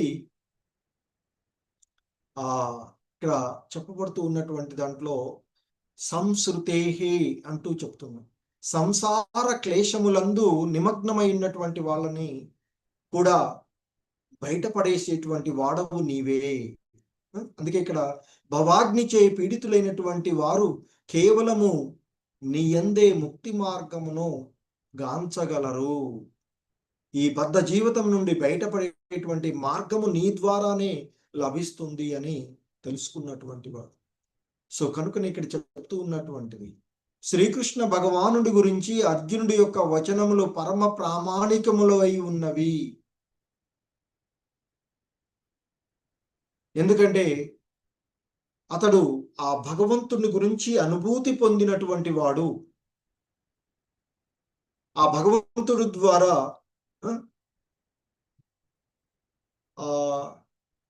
ఆయన ముఖతా విన్నటువంటిది, ఆయన చెప్తూ ఉన్నటువంటి వాటన్నిటినీ కూడా శ్రవణం చేసినటువంటి వాడు అర్జునుడు. అలాగే ఆయన యొక్క రూపాలను కూడా విశ్వరూప దర్శనంలో ఆ భగవంతుడు చూపించి ఆ దివ్య దృష్టిని ఇచ్చి అతడు యొక్క స్థితులన్నిటినీ కూడా అనుభూతి దర్శించుకోగలిగినటువంటి వాడు. శ్రవణం చేయడమే కాదు, దర్శించినటువంటి వాడు కూడా. సో కాబట్టి శ్రీకృష్ణుడు దేవదేవుడు, ముఖ్యంగా అతడు తన భక్తుల అభయత్వమునకు కారణమై ఉన్నటువంటి వాడు. ఎందుకంటే ఆయన చెప్తాడు, నా భక్తుడు ఎన్నటికీ కూడా నాశనానికి గురికాడు, అంటే ఇబ్బందులకు గురికాడు అని నీవు ప్రకటించు అర్జున అంటూ అర్జును ద్వారానే చెప్పమని చెప్తాడు కదా. కాబట్టి అలాగే చివరికి అర్జున్తో కూడా అంటారు, సర్వధర్మాన్ పరిత్యజ్య మామేకం శరణం వ్రజ అంటూ కూడా చెప్పబడినాడు. అంటే ఆ భగవంతుడు, ఆయన దేవదేవుడైనటువంటి శ్రీకృష్ణుడు తన భక్తులను, తనను ఆశ్రయించినటువంటి వాళ్ళను, తనకు శరణాగతులైనటువంటి వాళ్ళను ఎప్పటికీ వదిలివేయడు. అంటే వాళ్ళు ఆ అభయత్వాన్ని వారిలో, అంటే ఆ భయరాహిత్యాన్ని కలగజేసేటువంటి వాడు శ్రీకృష్ణుడు.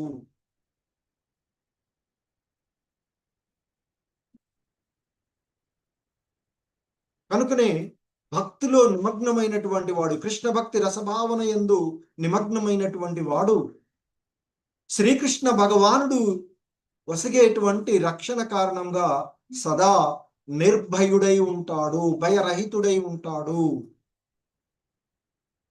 అదే అభయత్వం అనేటువంటి చెప్తాడు.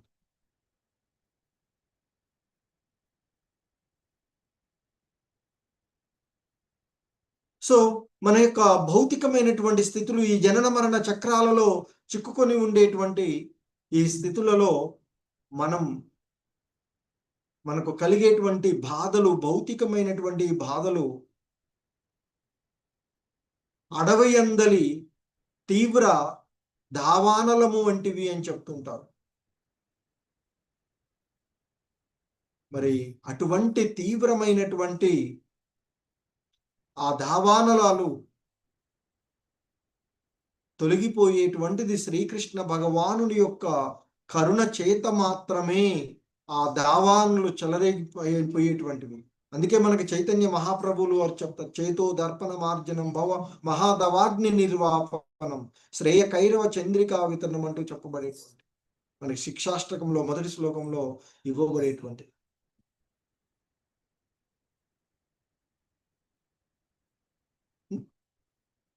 సో కనుకనే భక్తుడు ఎప్పుడు కూడా ఆ భగవంతుడు వసిగేటువంటి రక్షణ కారణంగానే నిర్భయుడై ఉంటాడు.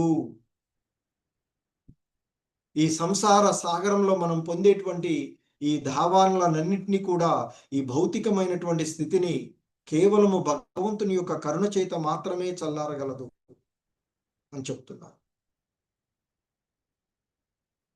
మరి అటువంటి ఆ భగవంతుని యొక్క కరుణ పొందడానికి మనకి ప్రతినిధిగా ఆధ్యాత్మిక గురువు మనకు ఉన్నటువంటి వాడు. అది ఇక్కడ ఆధ్యాత్మిక గురువు యొక్క ప్రాధాన్యతను కూడా చెప్తుంది. సో కనుకనే ఈ సంసార దావాగ్ని తప్తుడైనటువంటి మనిషి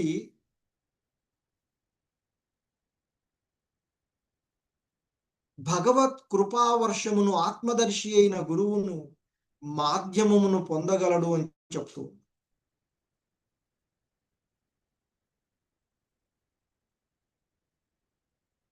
ఎందుకంటే ఆ భగవత్ కృపావర్షమును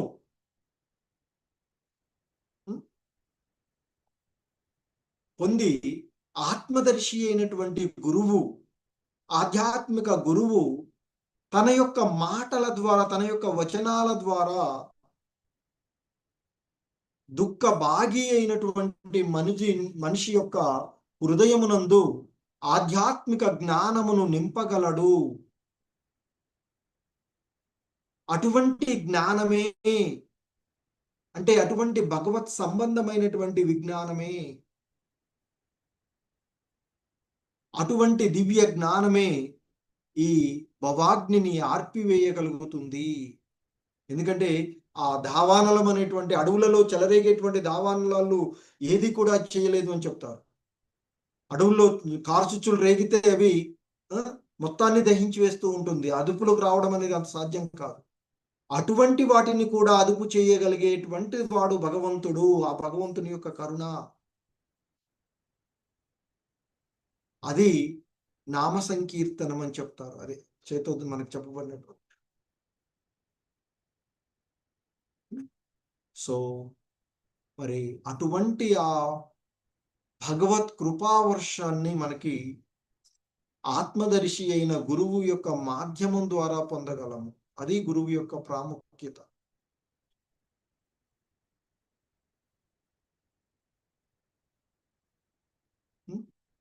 సో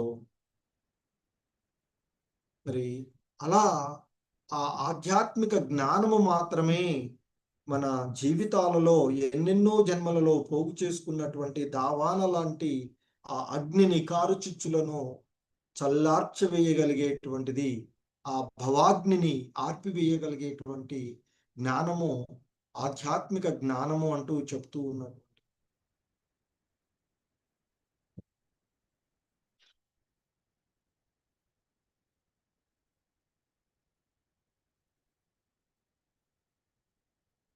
హరే కృష్ణ. శ్రీదీప మాతాజీ.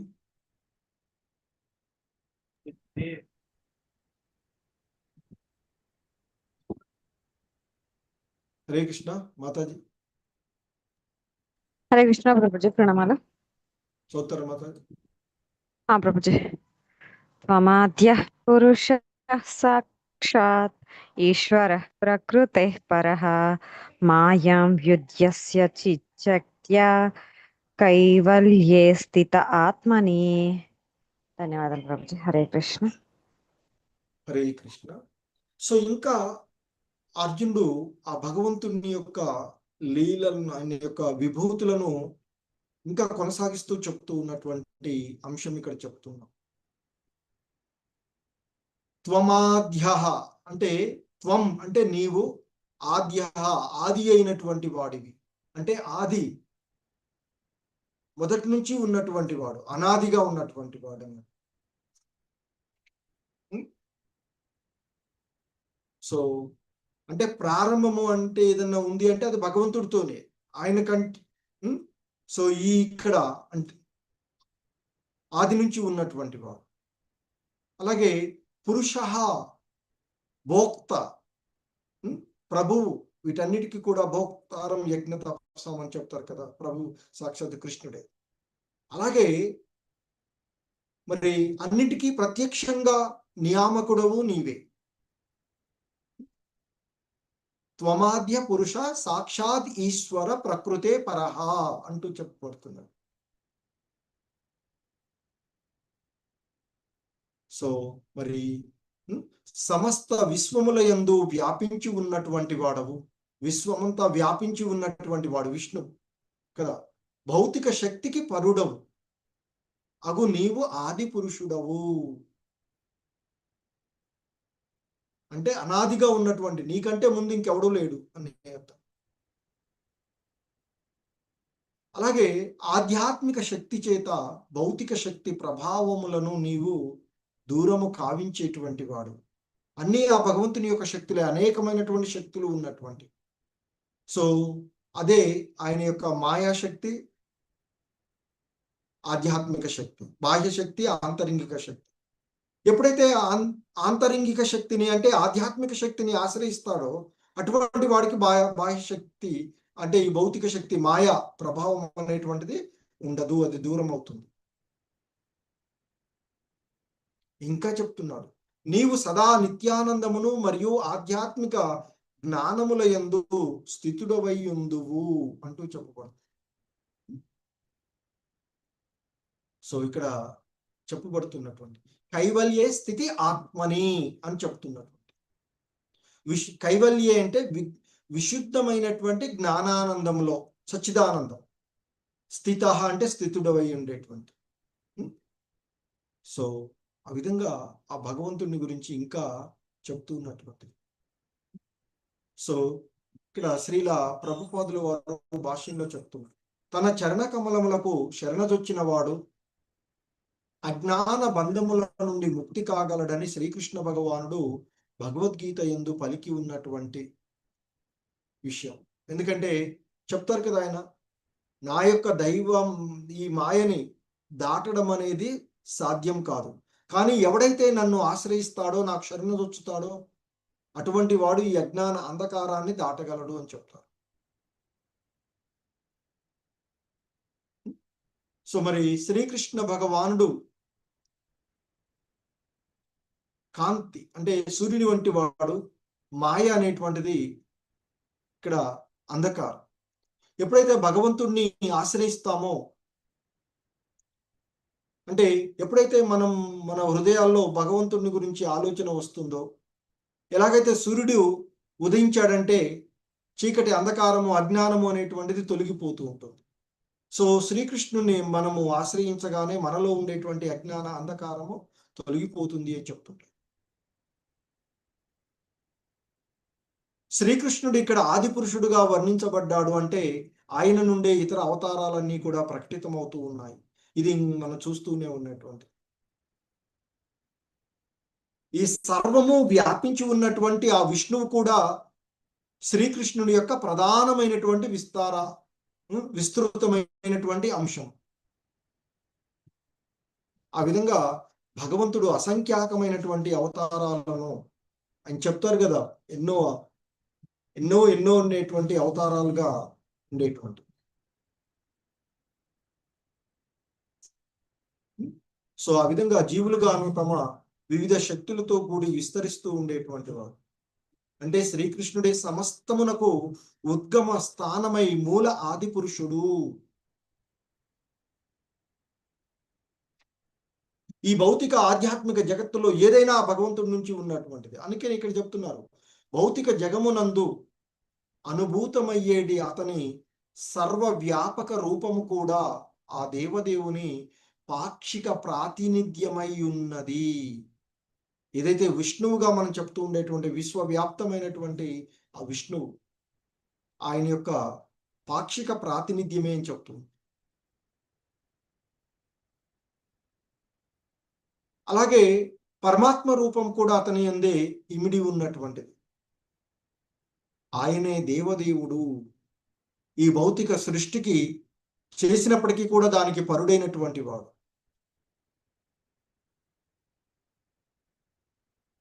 కనుకనే దానికి పరుడైనటువంటి కారణంగా ఈ భౌతిక జగత్తులో చేయబడేటువంటి కర్మ ఫలితాలు ఏ విధంగానూ అతన్ని ప్రభావితం చేయనట్టు.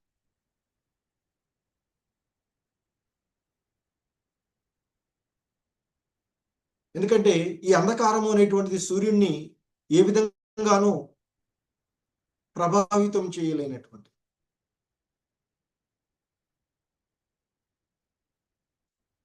కనుకనే ఈ అంధకారం అనేటువంటిది సూర్యుడి యొక్క ఉనికిపైనే ఆధారపడి ఉంటుంది. అంటే సూర్యుడు ఉన్నాడంటే అంధకారం ఉండే అవకాశమే లేదు కదా. మనం చూస్తూ ఉంటుంటాం కదా, రాత్రి సమయంలో మన చుట్టూ ఉన్నటువంటి ఏది కూడా మనకు గోచరించదు. కానీ ఒకసారి సూర్యుడు ఉదయించాడంటే ఆ అంధకారం అనేటువంటిది కించిత్తు కూడా మనకి ఉండటం. అలాగే జీవుడుల్లో ప్రతి వాడు కూడా తన హృదయస్థ పరమాత్ముని దర్శించుకోగలిగినట్లయితే మనలో ఉండేటువంటి అజ్ఞాన అంధకారం అంతా కూడా తొలగిపోతుంది అని చెప్తూ.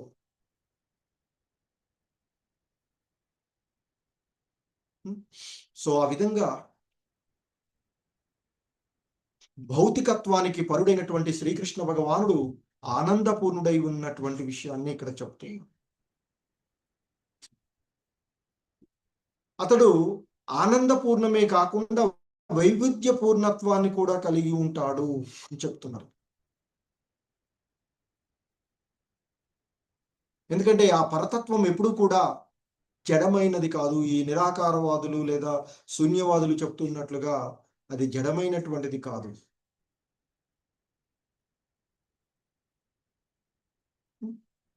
సో కనుకనే ఆ దేవదేవుడైనటువంటి శ్రీకృష్ణ భగవానుడు త్రిగుణ పూర్ణమైనటువంటి భౌతిక ప్రకృతికి పరుడుగానే ఉంటాడు.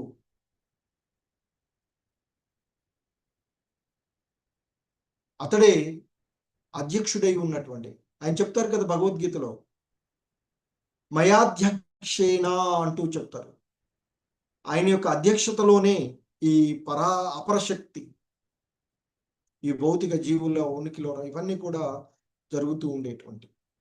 సో కనుకనే ఆయన పరిపూర్ణుడు, పూర్ణుడు. సో ఆ విధంగా ఆయన యొక్క వివిధ శక్తుల ద్వారానే, ఆయన పాక్షికమైన శక్తి ద్వారానే సమస్తము ఆయన వ్యాపించి ఉంటాడు. ఆ శక్తుల ద్వారానే ఈ భౌతిక జగాలన్నింటినీ కూడా ఆయన ద్వారా వచ్చేటువంటి ఎన్నో బ్రహ్మాండాలు, కోటాను కోట్లుగా ఉండేటువంటి బ్రహ్మాండాలను సృష్టించి వాటిని పోషిస్తూ చివరికి తనలోనే కలుపుకునేటువంటి, లయింప చేసుకునేటువంటి. కానీ మరి ఈ భౌతిక జగత్తుకు పరంగా ఆధ్యాత్మిక జగత్తు ఏదైతే మనం ఈ భౌతిక జగత్తు దుఃఖాలయం అశాశ్వతమైనటువంటి ఇది ఉందో, దీనికి భిన్నంగా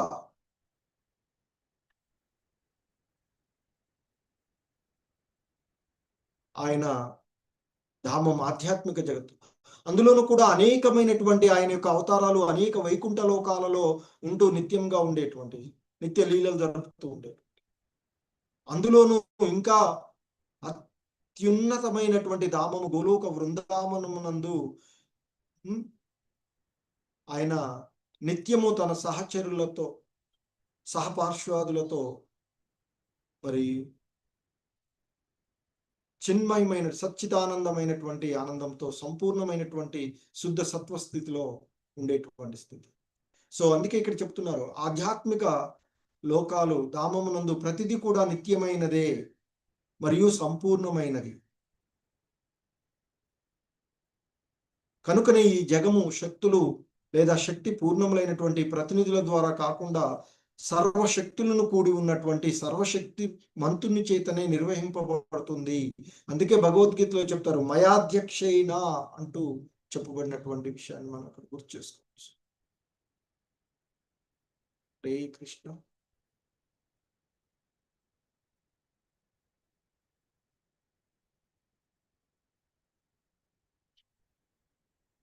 సూర్యప్రకాశ్ ప్రభు. హరే కృష్ణ ప్రభు. చూతారు. చదువుతాను ప్రభు. స ఏవ జీవలోకస్య మాయా మోహితచేతసః విధస్వేన వీరణ్య శ్రేయో ధర్మాదిలక్షణం. హరే కృష్ణ. హరే కృష్ణ. సో ఇంకా అర్జునుడు ఆ భగవంతుణ్ణి కీర్తిస్తూ చెప్తూ ఉన్నటువంటి, ఇంకా కొనసాగిస్తూ ఉన్నాడు. ఎందుకంటే ఆయన యొక్క లీలలను, గుణాలను ఎవడు కూడా పరిపూర్ణంగా వర్ణించడానికి సాధ్యం కాదు.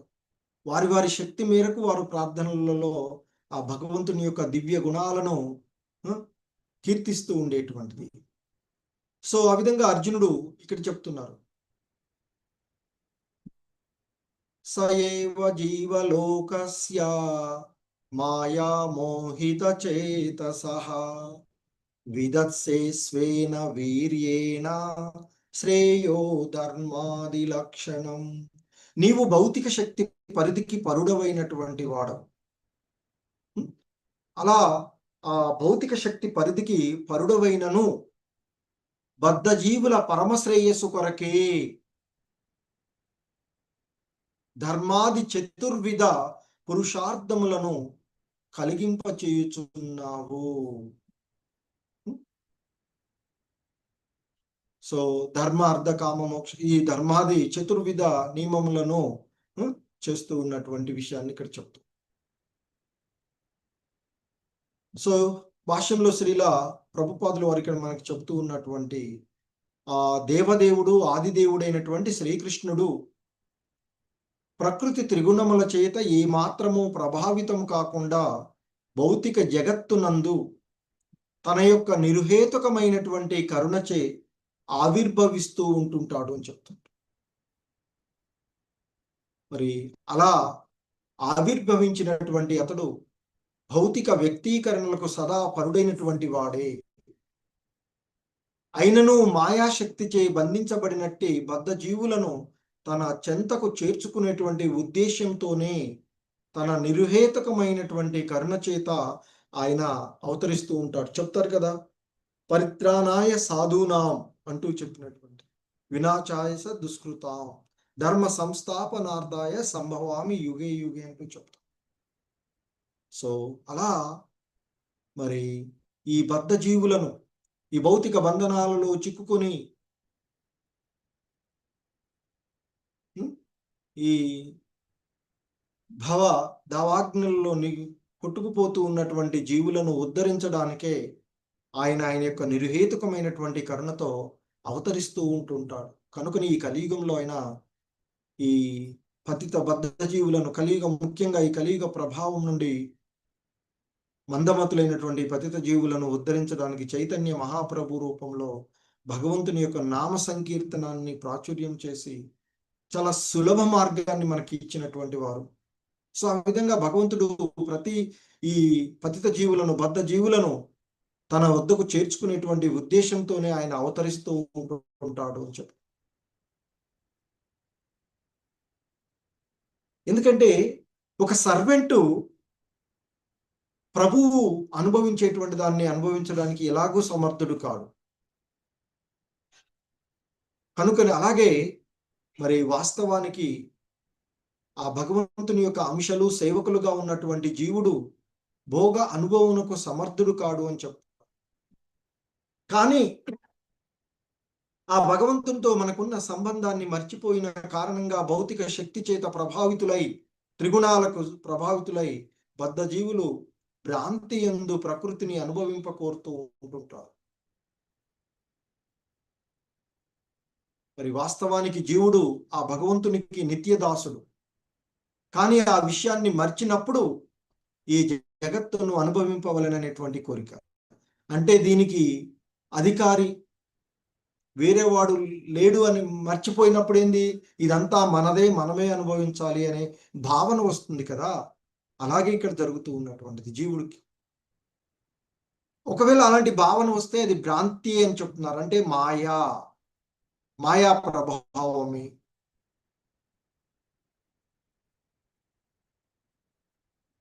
సో మరి అటువంటి బద్ధ జీవులను ఆ భ్రాంతిమయమైనటువంటి మాయ నుండి, ఆ అంధకారాల నుండి, ఆ భ్రాంతిమయమైనటువంటి భోగ అనుభవం నుండి ఆ భోగ అనుభవాలను నశింపచేసి తిరిగి వారందరినీ తన ధామానికి చేర్చుకోవడానికే ఆ భగవంతుడు వివిధ రూపాలలో అవతారాలలో వస్తూ ఉంటారు అని చెప్పి. పతిత జీవుల ఎడ శ్రీకృష్ణ భగవానుడికి గల నిరుహేతుక కరుణ స్వభావమే అది. ఆయన వివిధ అవతారాలు తీసుకోవడానికి, కోటాను కోట్లుగా ఇలా అవతారాలు రావడానికి, అసంఖ్యాకమైనటువంటి అవతారాలకు కారణము ఈ జీవులందరినీ ఉద్ధరించడమే అని ఇక్కడ మనకి చెప్పబడుతూ అంశం. హరే కృష్ణ. వినీత మాతాజీ. హరే కృష్ణ ప్రభుజీ. 25వ శ్లోకం. తథాయం చావతారస్తే భువో భారజిగీషయా వానాం చానన్య భావ అనుధ్యానాయ చ సకృత్. Thank you Prabhuji. Hare Krishna. So ఇంకా ఆయన కర్మలను ఇక్కడ ఆయన యొక్క దివ్యమైనటువంటి లీలలను ఇంకా కొనసాగిస్తూ చెప్తూ ఉన్నాడు అర్జునుడు. ఇదంతా కూడా సూత గోస్వాముల వారు సౌనకాది మునులతో చెప్తున్నటువంటి విషయం ఇది మనం చూస్తాం. తథా ఈ విధంగా, తథా అయం ఈ విధంగా ఇట్టి, ఈ విధంగా నీవు భూభారమును తొలగించి స్వజనులకు ముఖ్యంగా నీ ధ్యానమందే అనురక్తులై నీ ఆంతరంగిక భక్తుల శ్రేయస్సును గూర్చుటకు అవతరింతువు. సో అదే కదా భగవద్గీతలో చెప్పింది ఆయన, పరిత్రాణాయ సాధూనాం వినాశాయ చ దుష్కృతాం. సో నా యొక్క భక్తులను రక్షించుకోవడానికి, అదే సమయంలో దుష్టులను, ఈ భూమికి భారం ఏంటంటే దుష్ట జనాభా. ఈ భూమిపై ఎంత పెరిగినా భారం ఉండదు భూమాతకి, కానీ దుష్ట స్వభావాలు పెరిగిపోతే భారం పెరుగుతుంది అని చెప్తారు. ఆ దుష్టులను నశింపచేయడమే భూభారాన్ని తొలగించడం అంటే. సో అందుకే శ్రీకృష్ణుని యొక్క అక్కడ మనకి ఋషులు అడిగినటువంటి ప్రశ్నలలో కూడా అదే ఇక్కడ కొంత కదా.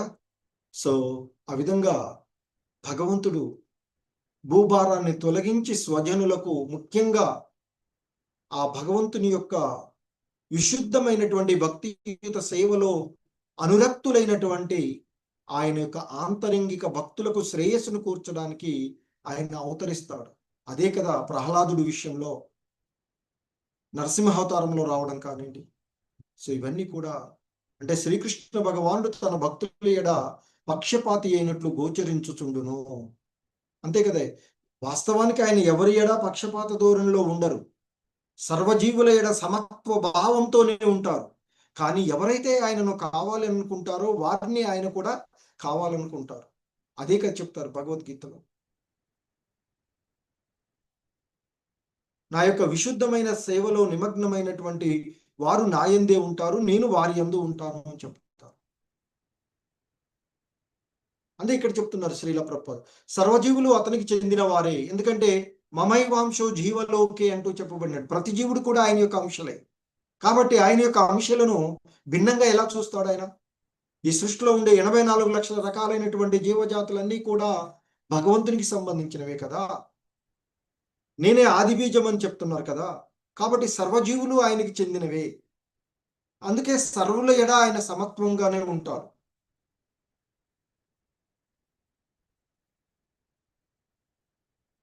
అయినా కూడా మనకి తన యొక్క స్వజనుల ఎడ అంటే ఆయనను ఎవరైతే తనవాడుగా భావిస్తూ ఉంటుంటారో, ఎవరైతే ఆయనకు సేవలు చేస్తూ ఉంటారో, ఆయన దాసుడుగా ఉంటుంటారో, అందుకే చెప్తున్నారు తన స్వజనుల ఎడ భక్తుల ఎడ అతడు అధికంగా మొగ్గు చూపినట్లు కనిపిస్తూ ఉంటుంది.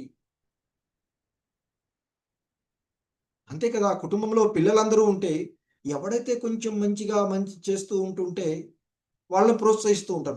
అంత మాత్రాన మిగిలిన వాళ్ళని పొర బాబు అని వదిలేయరు కదా. వాళ్ళని కూడా దాంట్లో తీసుకురావడానికి ప్రయత్నం చేస్తూ ఉంటారు.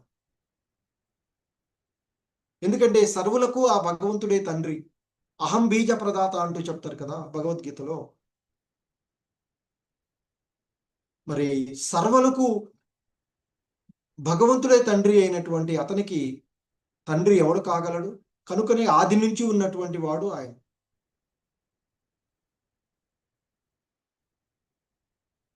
మరి ఎవరు ఆయనకి స్వజనులు అంటే ఆయన యొక్క భక్తులు, వాళ్ళే ఆయనకు స్వజనులు, బాంధవులు.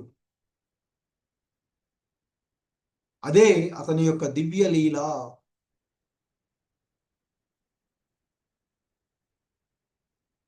మరి ఆయన స్వజనులు, భక్తులు అనేటువంటిది ఇక్కడ భౌతిక జగత్తులో ఉండేటువంటి సంబంధాలు, పితృత్వము లేదా భార్య ఇంకేదో సంబంధాలు లేదు అని చెప్తున్నారు. ఎందుకు అంటే శ్రీకృష్ణ భగవానుడు త్రిగుణాతీతుడైనటువంటి వాడు, నిర్గుణుడు. సో ఆయన యొక్క స్వజనులు అంటే భక్తియుత సేవ యందలి సంబంధ విషయం మాత్రమే, అంతేకాని ఈ భౌతికమైనటువంటి సంబంధాలు ఏవైతే ఉన్నాయో, తండ్రి తల్లి, లేకపోతే పుత్రిక పుత్రుడు, బావమర్దులు బావుల, ఈ కుటుంబ సంబంధాలు, ఇది కాదు. ఆధ్యాత్మికమైనటువంటి భక్తి భావంతో ఉండేటువంటి సంబంధం. ఏ విధంగా ఏ వాత్సల్యంతో మనం ఆయన్ని వేడుకుంటే ఆ విధంగా ఆయనకు అనుగ్రహించేటువంటి వాడు.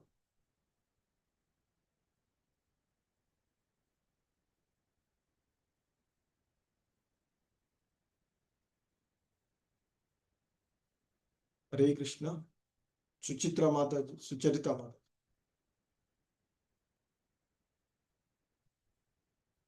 హరే కృష్ణ. హరే కృష్ణ ప్రభుజీ. కిమిదం స్వీకృతో వేతి దేవదేవన వేద్మయహం సర్వతో ముఖామాయాతి తేజ పరమధారుణం. హరే కృష్ణ. సో ఇంకా అర్జునుడు ఈ విధంగా ఆయన అంటూ ఉన్నారు, కిం ఇదం స్విత్ కుతో వేతి దేవదేవ న వేద్మయహం సర్వతో ముఖ మాయాతి తేజ పరమదారుణం అంటూ, ఓ దేవదేవ ఈ భయంకరమైన తేజస్సు. ఎందుకంటే అక్కడ మళ్ళీక అశ్వత్థామ ప్రయోగించినటువంటి మంత్ర బలంతో సర్వదిక్కుల వ్యాపిస్తూ ఉన్నటువంటి ఆ భయంకరమైనటువంటి తేజస్సు. కిం ఇదం, ఏమిటి ఇది?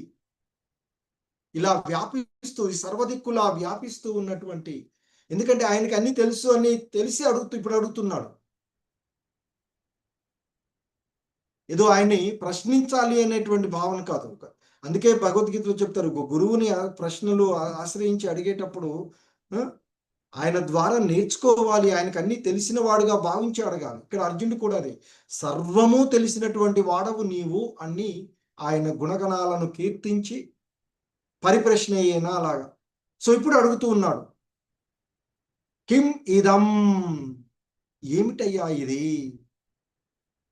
స్విత్ కుతహ వా ఇతి, ఇలా వచ్చినటువంటిది, వచ్చింది ఏమిటి? ఎలా, ఎచ్చటి నుంచి వస్తుంది?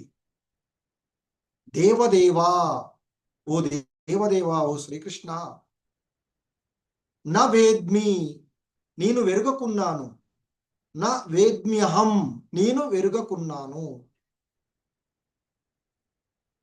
సర్వతో ముఖ మాయాతి, సర్వతో ముఖం ఆయాతి.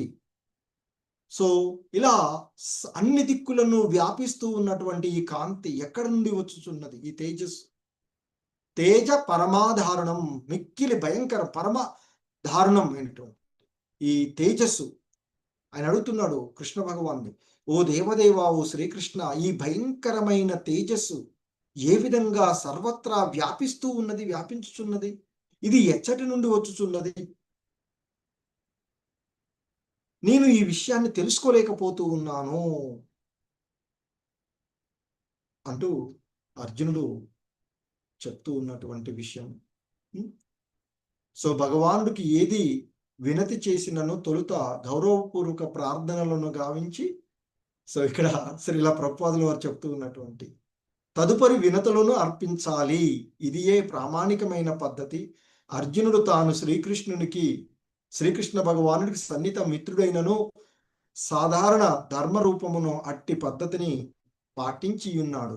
వాస్తవానికి అందుకే భగవద్గీత ప్రారంభంలో కూడా నీకు నేను శరణాగతుడను శిష్యుడును అని అంటాడు. ఎందుకంటే అంతకుముందు వారిద్దరి మధ్య ఉండే సంబంధం భావభావమర్దుల సంబంధం, మేనత్త కొడుకు అర్జునుడు.